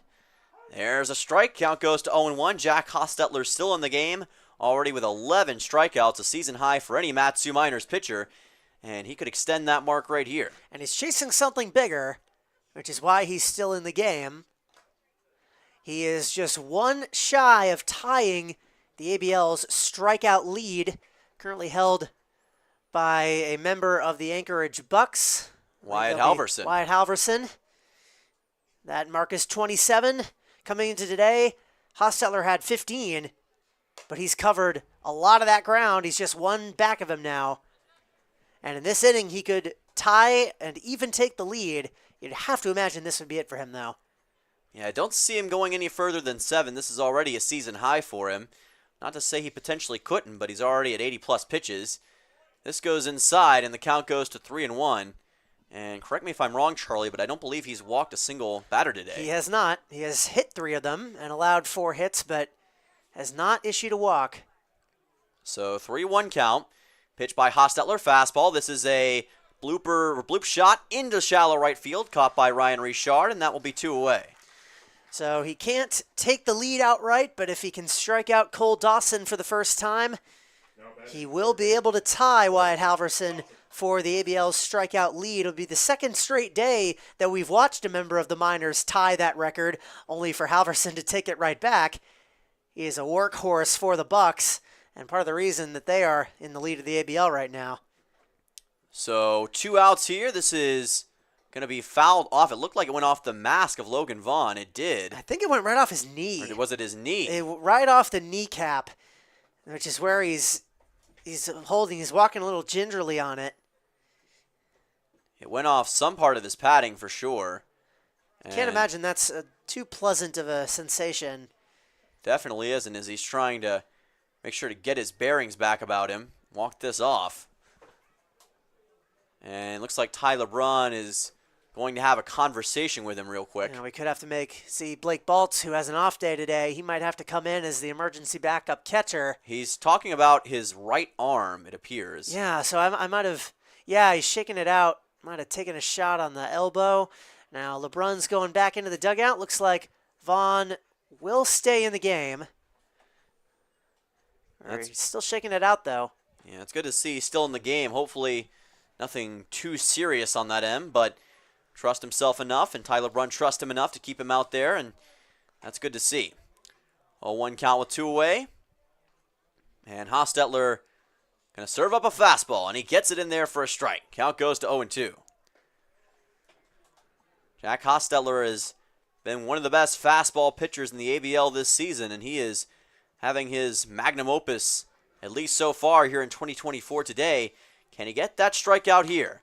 Instead, this one is popped up and fouled by Cole Dawson, and the count will stay at 0-2. Chasing that record. I think they might have jumped the gun again with that glass-shattering sound effect that I'm sure none of you on the broadcast can hear it, but whenever a ball is fouled back behind the plate, someone in the PA box plays that sound over the entirety of the field. It sounds like a very loud shattering of glass.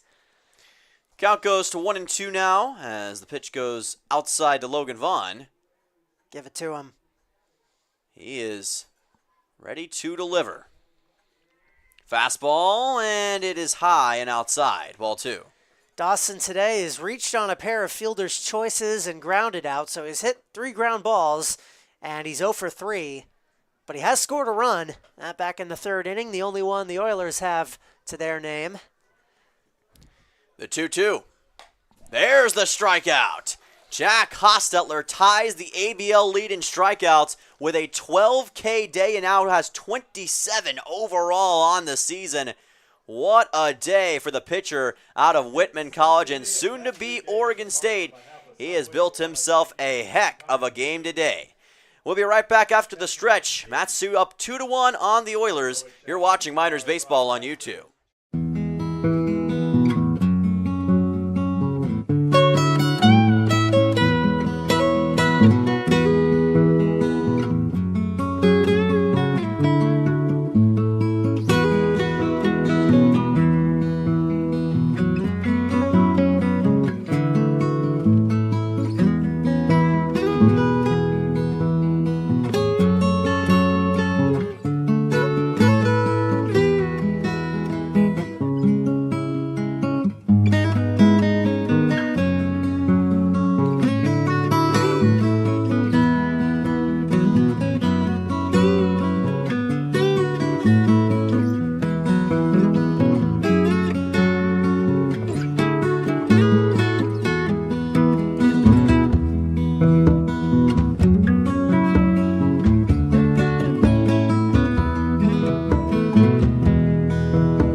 Welcome back to Matsu Miners Baseball on YouTube. It is the bottom half of the 7th inning. Brandon Durand at the plate. He's going to softly hit a baseball towards right field. Picked up and thrown to first just in time. Good work by Ty Thomas and Eddie Leon. And that's Braden one down Smith quickly. is shaken up. The second straight frame we've seen a catcher get injured. I'm not sure what happened, but he was down in a heap for a second after that ball got hit. He took a shot somewhere, and it's going to be a stoppage in play here. And now he is kind of trying to sort out his left hand, it looks like. We saw Logan Vaughn get plunked on the right side of his body towards his right arm, and now we see Braden Smith with a similar instance here. So these catchers are getting roughed up here. So Eddie Leon still cooking here in his 7th inning of work. Both starters have been excellent today, but Leon allowed that one massive mistake that is currently going to be the difference in the game should this score hold. Chase Wilcox at the plate. Lets this go by, fresh off the heels of his game-winning RBI double on Friday, in the bottom half of the 8th inning. Probably the biggest RBI he's had in 2024. Here's a liner that goes right to the first baseman, and Thomas will just waltz his way onto first for out 2. That's tough. Good play by Ty Thomas to rob Wilcox of a hit. There have been a couple plays like that. Leon made one a couple innings ago, where you rip a ball right at somebody. There's not a ton you can do about it.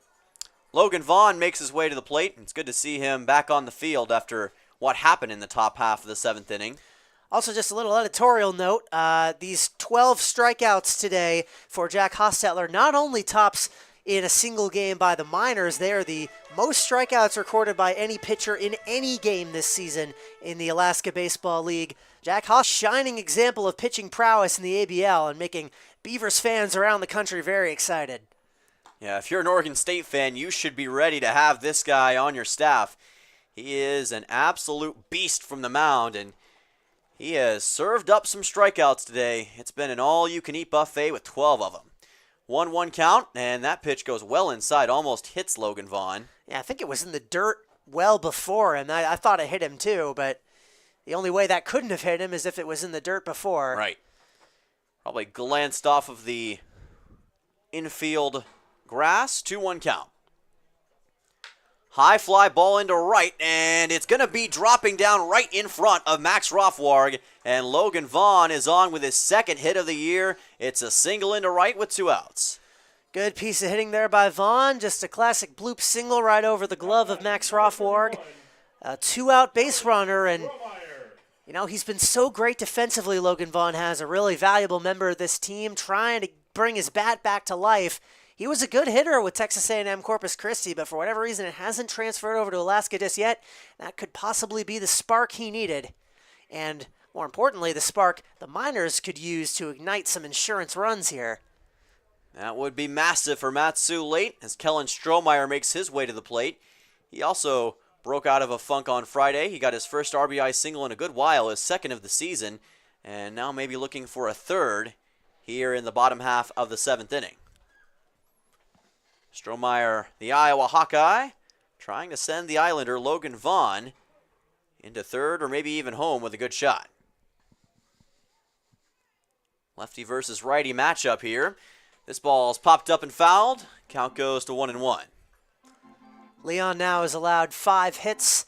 Miners have turned those into 2 runs. The Oilers have 4 hits and just 1 run to show for it. Both teams have committed an error. So it's been pretty evenly matched. It really comes down to that Perez home run. 1-1 count. This is a line shot into right for another base hit. Strohmeyer on to first. Stopping at second will be Vaughn, and the Matsu Miners have 2 runners aboard here in the bottom half of the 7th. Another 2-out single, back-to-back for Matsu. Logan Vaughn ignites a rally. That single could come back to bite Eddie Leon and the Oilers, and I'm honestly surprised that Leon is still in the game now after giving up back-to-back singles. There is activity down at the Oilers' pen, but I guess he's not quite ready yet. They're going to take his chances against Cochran, who's 0 for 2 today. Yeah, Ryan Cochran looking to make the Oilers pay for that particular decision. This pitch comes inside, and it's ball 1. There have been 0 walks issued in this game between Leon and Hostetler. Not a single one.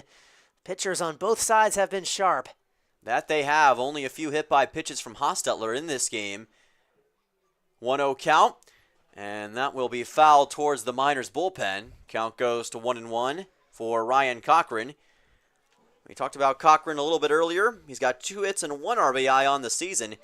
He could very easily get his second, but he needs a good shot into the outfield. 1-1, pitch comes inside, and that will be ball number 2.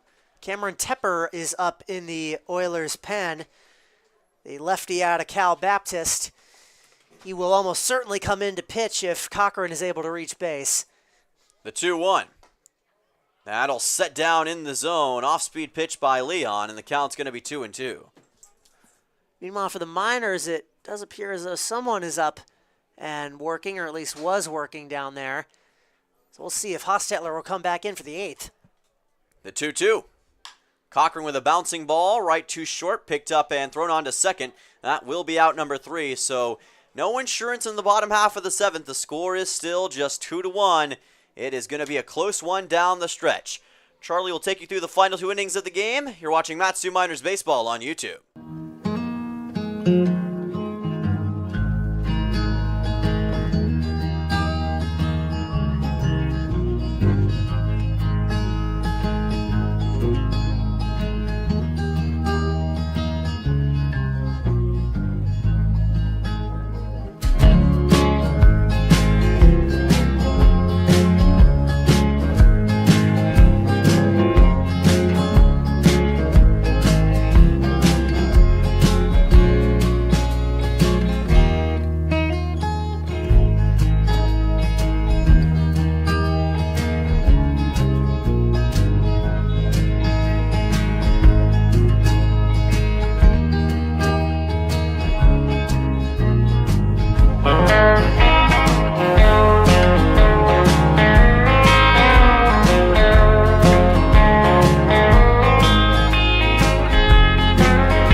Back to the action. We're on to the 8th inning here in Palmer, Alaska, between the Matsu Miners and the Peninsula Oilers.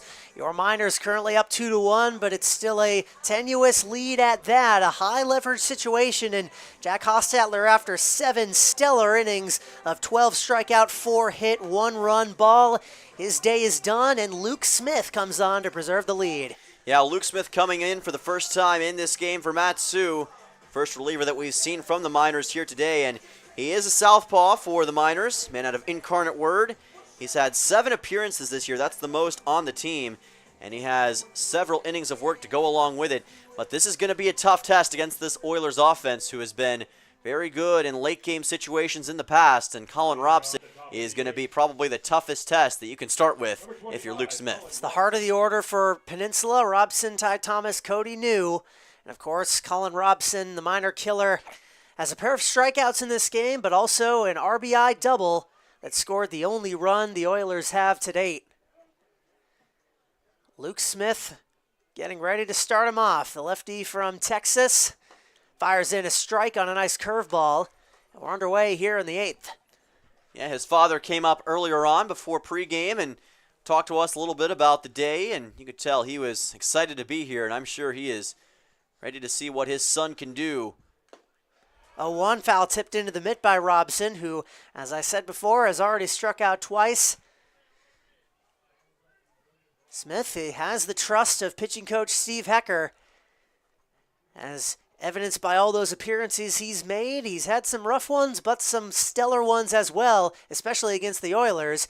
Skips that one in the dirt against Robson 1 and 2. Yeah, 10 1/3 innings pitched, a 4.35 ERA and 9 strikeouts. So he has definitely had a lot of solid moments this year, but this is definitely one of the most pressure situations he's been in 24. When you talk about all that's on the line, it's not really just about a game either. It's about where your spot in the standings and trying to keep up your incredible momentum. Smith, swing and a miss. He got him. Colin Robson goes down on strikes for the 3rd time today. Luke Smith picks up where Hostetler left off and gets a big first out in the 8th inning. What a way to start things off for Luke Smith. Sometimes you'll see a pitcher and it'll take a second for them to really get into the rhythm. Not the case here with Luke Smith. Immediately comes out and delivers a strikeout on maybe the most dangerous batter in this Oilers order, taking out Colin Robson quickly. And now it's time for Ty Thomas. Thomas cuts and misses at strike number 1. The first baseman has been hit by a pitch, struck out and grounded out.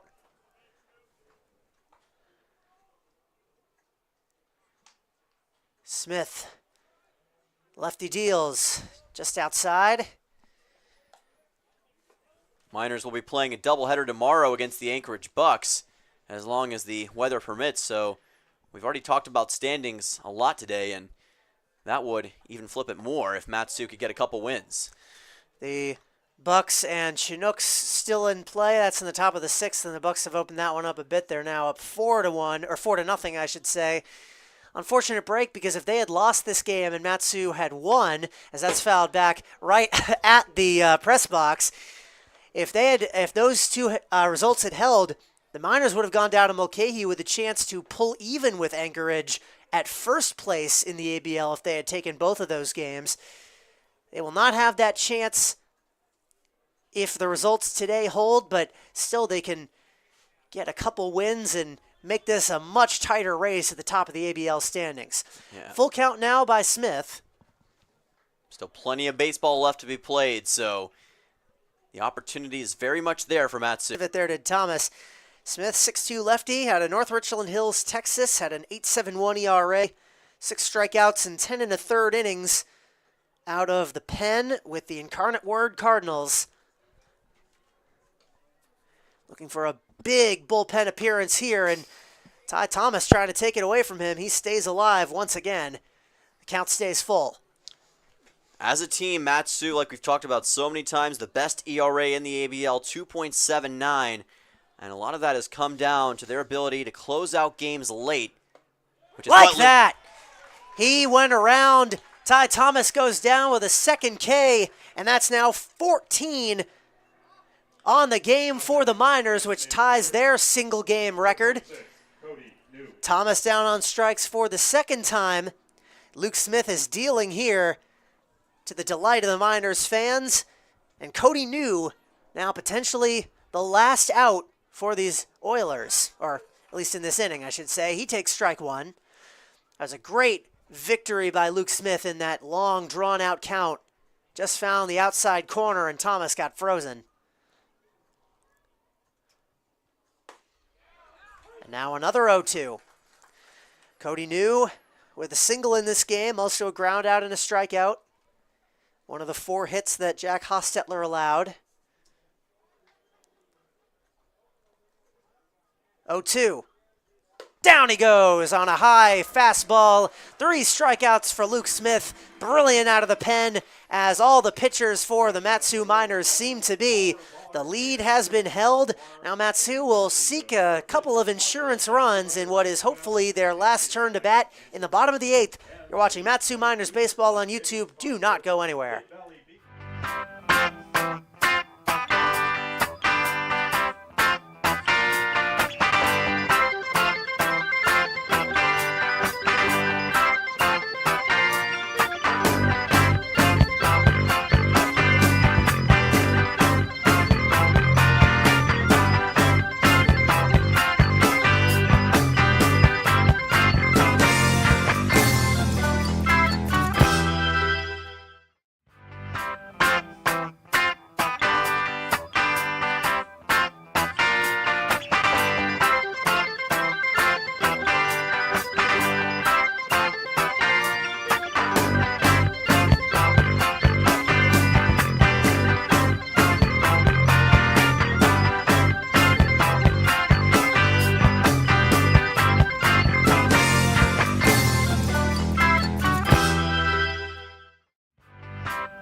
Bottom of the 8th, a critical juncture for this game. If the Mat-Su Miners want to make this a little bit more of a comfortable finish, they're going to have to take Cameron Tepper to task, the reliever out of the pen after Eddie Leon's day is over, tasked with preserving this deficit at just 1 for the Oilers, and he'll have the top of the Miners order to deal with. You have the junior out of Corona, California, California Baptist, another southpaw this time for Peninsula. Didn't play any for Cal Baptist this past year. Did play, though, at Santiago High School. He was the co-pitcher of the year over there in his second team All-League in his senior year. And now he's going to face the Mat-Su Miners here in this one. Biggest thing right now, make sure this game doesn't get any further along than a 1-run lead for the Miners. Tucker Timmerman, whose birthday is today, just got a shout-out by the PA man. Of course, last night at the team dinner that every player on the Miners, including the 2 of us, attended. Got to blow out some candles, have some birthday cake. It was a fun scene for him. He does not pitch today, but Jack Hostetler and the pitching staff in his stead definitely continuing the legacy that he helped set, contributing to that 17 strikeout performance a couple days ago. Drake Kerr fouls that one off. He has reached on an error, grounded out, and popped out, continuing his cold stretch in recent days. Yeah, he's been a bit more quiet in this game so far, but we know him. He makes plays when he needs to, and there's still an opportunity to do that right here. 1-2.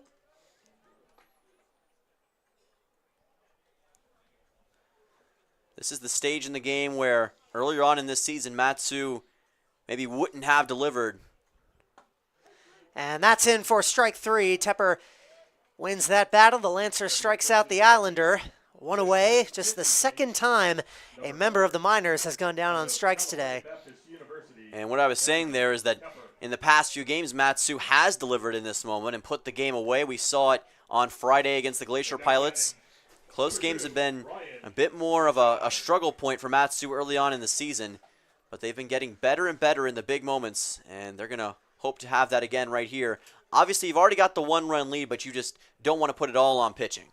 Ryan Richard was Eddie Leon's lone strikeout victim. He spoils that one back foul. Also lined out to Leon and grounded out to short. Against Tepper, he'll try his luck at breaking his 0-for-3 stretch in this game today, and he lines one right to short.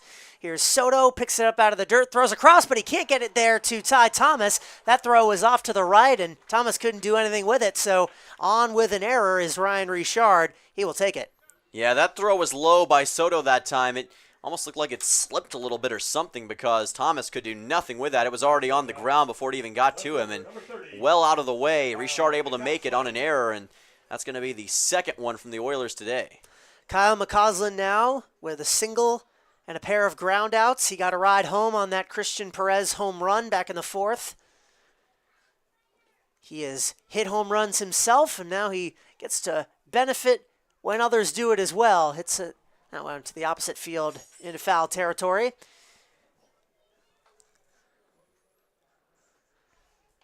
With Christian Perez due up, could blow this game a little bit more open if given the chance.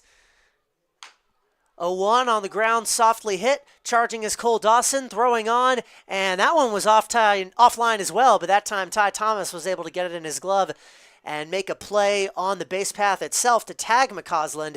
Does so 2 down. And on comes Christian Perez. He's already made a dramatic effort in this game, had that 2-run home run in the bottom of the 4th. Outside of that, Matsu has not scored a run in this game, so the one swing that he had is the difference right now, and maybe he can replicate that here in the bottom half of the 8th. Down to second, Richard went on that grounder. So don't necessarily need a home run. Even a base hit might be enough to score. That is true. The speedy man out of Baton Rouge Community College. Christian Perez is lined out, grounded out, and of course hit that home run. 0-1 from Tepper, and he tags that one out to right center field. Not quite as deep, though. Colin Robson under it, and he makes the grab for out number 3. So the Miners are not able to pad their lead. They take a 2-1 advantage into the top of the 9th with Max Rothwarg, Aiden Sullivan, and Braden Smith, all that stand between Matsu and their 6th win in their last 7 tries. You want to see them close it out? Don't go anywhere. You're watching Matsu Miners Baseball on YouTube.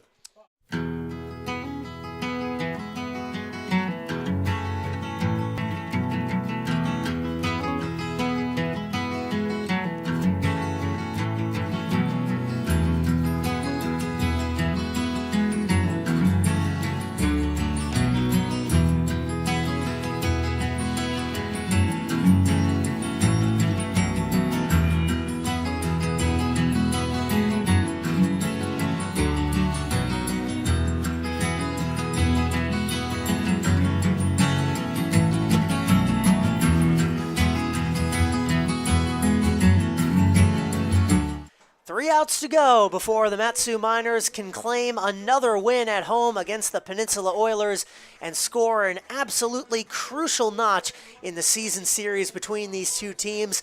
On to finish out the job is the man who just recorded the first save of his season a couple days ago, who's always in at the end of these close games. It's the closer with a K, Drew Kennan. Yes, sir. Drew Kennan back on the bump for Matsu. He's been so solid this season, and now he's back to work for Matsu right here. You talked about him getting that first save against the Glacier Pilots back on Friday, and he's already got 7 appearances on the year, tied for Luke Smith coming into this game with the most. They'll stay tied after this one. 8 innings pitched, 2 hits. He has not given up an earned run all season long. And he's got 15 strikeouts. The pitchers in the game before him have totaled that.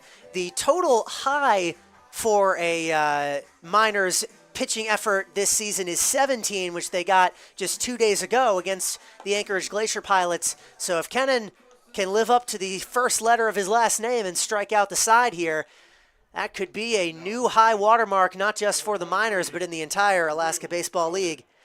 I want to make note of a defensive change here. Chase Wilcox is now over at first. Yep. And there's a new man at third base as well for the Miners. We'll make sure to have that correct. That is Nick Bisacci at third. Chase Wilcox over to first. So Christian Perez is going to sit down.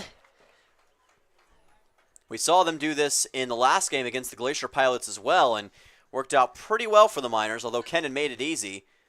But always good to have them there just in case. That one's just low from Kennan with his trademark couple buttons of his jersey open. That's how you immediately know who is on the mound. That and the prowess with which he pitches. Just got a piece of that one, did Rothwarg. Just a reminder, after the game, don't want to go anywhere. We're going to kick it to a break after these last few outs, assuming Kennan can close the deal. And then we'll be back with a member of the Matsu Miners, either a player or a coach or both. And whoever it is you want to hear from him, as that's strike 3, Drew Kennan gets another K. And the total keeps on climbing. 15 Ks for Matsu in this game. By the way, over the last 2, 32 combined strikeouts for Matsu in just 2 games. You think this isn't the best pitching team in the ABL? I've got to beg to differ on that one. Between Hostetler, Smith, and Kennan, 6 of the last 8 Oilers to get up to bat have gone down on strikes. Aiden Sullivan has done so twice. The only man in this entire Oilers lineup who has not struck out a single time is Petey Soto, which makes sense. But barring disaster, he will not bat in this inning. That's hit well out to right field. Kellen Strohmeyer going back at the track, and that's down for a extra base hit. Rounding second and going for third now is Aiden Sullivan. He'll get in without a throw. Sliding in 90 feet away from nothing. The Oilers now have someone 90 feet away, and all of a sudden Drew Kennan's job just got a whole lot harder. Yeah, Sullivan blistered that thing into right center field that time. Kerr and Strohmeyer trying to give chase, but there was no chance at them getting that baseball. And Sullivan, obviously with a lot of speed, he delivers the biggest hit of the day for the Oilers. And now, all of a sudden, Drew Kennan has got to be very careful about approaching this next at-bat. That is the first hit allowed by a Miners pitcher since the 6th inning when Cody New had a single. And now there will be discussions ongoing for both teams. Probably a pinch hitter discussion going on with Larry McCann and the Oilers, although it does appear that Braden Smith will come up to bat. And on the Miners side, Drew Kennan, Logan Vaughn going to discuss things. Obviously, this is an absolutely critical juncture. If you let man score and tie up the game, we could go to extra innings. Of course, Matsu would have the upper hand in that situation if we went to a sudden death finish, one of the ABL's staples. But we do not want to go there. A game that has been so promising for the ABL, for the Miners and its pitching staff thus far. And we do indeed have a pinch hitter coming up for the Oilers. And just going to wait for him to turn around, but that is Zach Ferris, the backup first baseman. He will bat for Smith, with Sullivan on third and 1 out here in the top of the 9th. All right, so we're seeing Zach Ferris for the first time today. He usually works as an infielder for the Oilers in games that he starts, but now coming out of the dugout as a pinch hitter here. This is going to be a test for Kennan.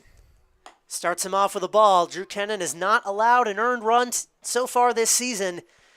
That streak is on the line right here. It'll be Zach Ferris and then Bryce Berkey due up next. The last 2 outs he needs to get. Batters 8 and 9 in this order. Check swing, but he went around. 1-1. Big call there. You see the infield defense, they're playing this one very, very close, and if there is a ground ball, you've got to go to home plate in this case. You cannot allow a potential run to score. Make sure to defend home plate at all costs. 1-1. Got a piece of it. Kennan is 1 strike away from getting a critical out number 2, which would allow a ball in play without forcing the infielders to try and make a play at home. I'm honestly a little surprised we haven't seen Ferris lay down a bunt yet. I assumed that was what he was coming in to do. Instead, he'll hit one right at the third baseman, and that's going to be a double play. The absolute best possible thing that could have happened for the Matsu Miners, a line shot right at Chase Wilcox, who didn't even have to move. The man at third, Aiden Sullivan, was a little bit off the bag, and he had no chance to get back. That, ladies and gentlemen, is the end of the game. Drew Kennan does not get that strikeout record, but he locks down the win. Another 2-1 thriller here at Herman Brothers Field, and the Miners tighten their grip on second place in the ABL. How about that finish? He lined it right to third base.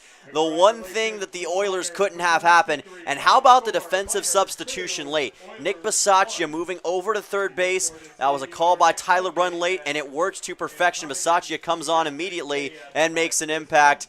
Right place, right time. Sometimes you'd rather be lucky than good. It was a bit of a lucky play, but Matsu, and especially the Matsu pitching, absolutely earned it today. How about these Miners? They've now won 6 of their last 7.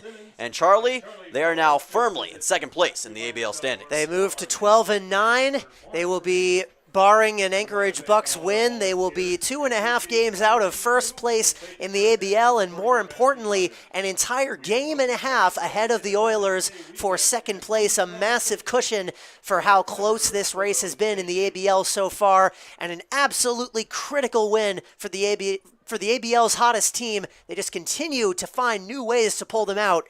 And this one is a memorable one. Well, like I said before, we're going to kick it to a break real quick, but we'll be back soon with your post-game interview. You'll get a chance to hear from a coach or player of the Mat-Su Miners. Don't go anywhere.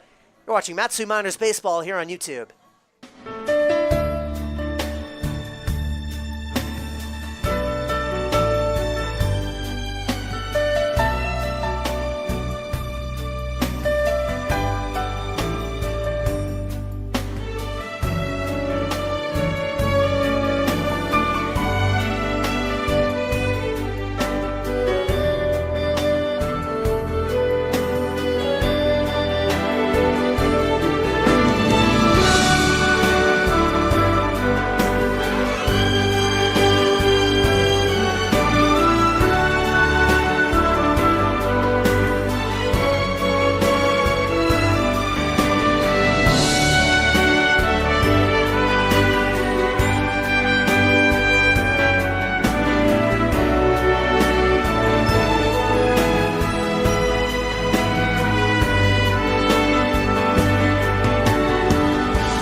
All right, Miners fans, we are back with the first of two post-game interviews today, and the man who's sitting right in the press box next to me definitely deserves to be up here. It is Jack Hostetler, who had 7 innings today of 4-hit, 12 strikeout ball, did not allow just the 1 run, and got his team the win. How'd it feel out there today? Felt good. To be honest, I would have liked to command my my off-speed stuff a little better, but the 4-seam was really working, missing barrels. So, and the slider was there when I needed it to be. So, yeah, just glad I can, I could go out there get my team a win today. I feel like I ask this to every single person that comes up to the press box lately, but this pitching staff is just so incredible, so much better than anywhere else in the ABL by such a wide margin. What do you attribute that to? I think we have a really good team chemistry. I think the pitching staff gets along super well. We're always hanging around playing games. We're playing hacky sack. We're playing password, whatever. And also with this program we hold a high standard for sure with Ty and Pete. The expectations are high for sure. So we have a little bit of pressure on us, but it's been great that we've been able to execute so far. You got into a couple of jams early on in the game. You allowed some guys to get into scoring position, obviously the one big hit off of Robson. But except for that, you were able to navigate out of them most of the time, and that's something you've been able to do throughout this season. That was only the second earned run you'd have allowed all year in 21 innings. How are you able to navigate those jams so effectively? When I get in a jam like that, it depends. Guy on first, I'll be heavy sinkers trying to get the double play. Guys on second or third, I'm trying to get the strikeout. I'm trying to blow it by him or execute a good off-speed pitch to strike him out. That's the only way I'm guaranteed to get the out is a strikeout. So my mindset definitely flips a little bit when I'm in a jam like that. Yeah. And last thing, of course, you're the newest member of the Oregon State Beavers. A lot of fans, I'd imagine, of Oregon State, if they saw the line you put up today, would be very excited. What do you have to say to any of them? Hey, I appreciate them for sure. Yeah, I'm super excited to join that family, and go Beavs. All right, well, that's Jack Hostetler, everyone, your winning pitcher for today. A master class, as always. So nice to have you. Sir, thank you. And we will be right back with the second member of these post-game interviews right after this.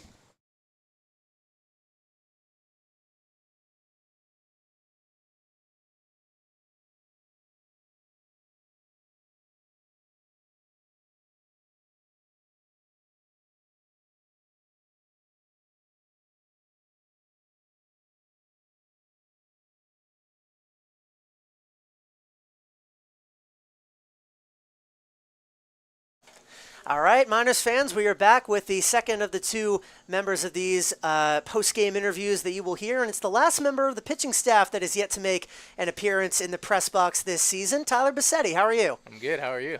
I am great. I got to watch this amazing game. It's been a lot of great finishes so far the last few days here at Herman Brothers, and they've all been wins, so I'm definitely doing great. Obviously, this is another amazing performance from the pitching staff.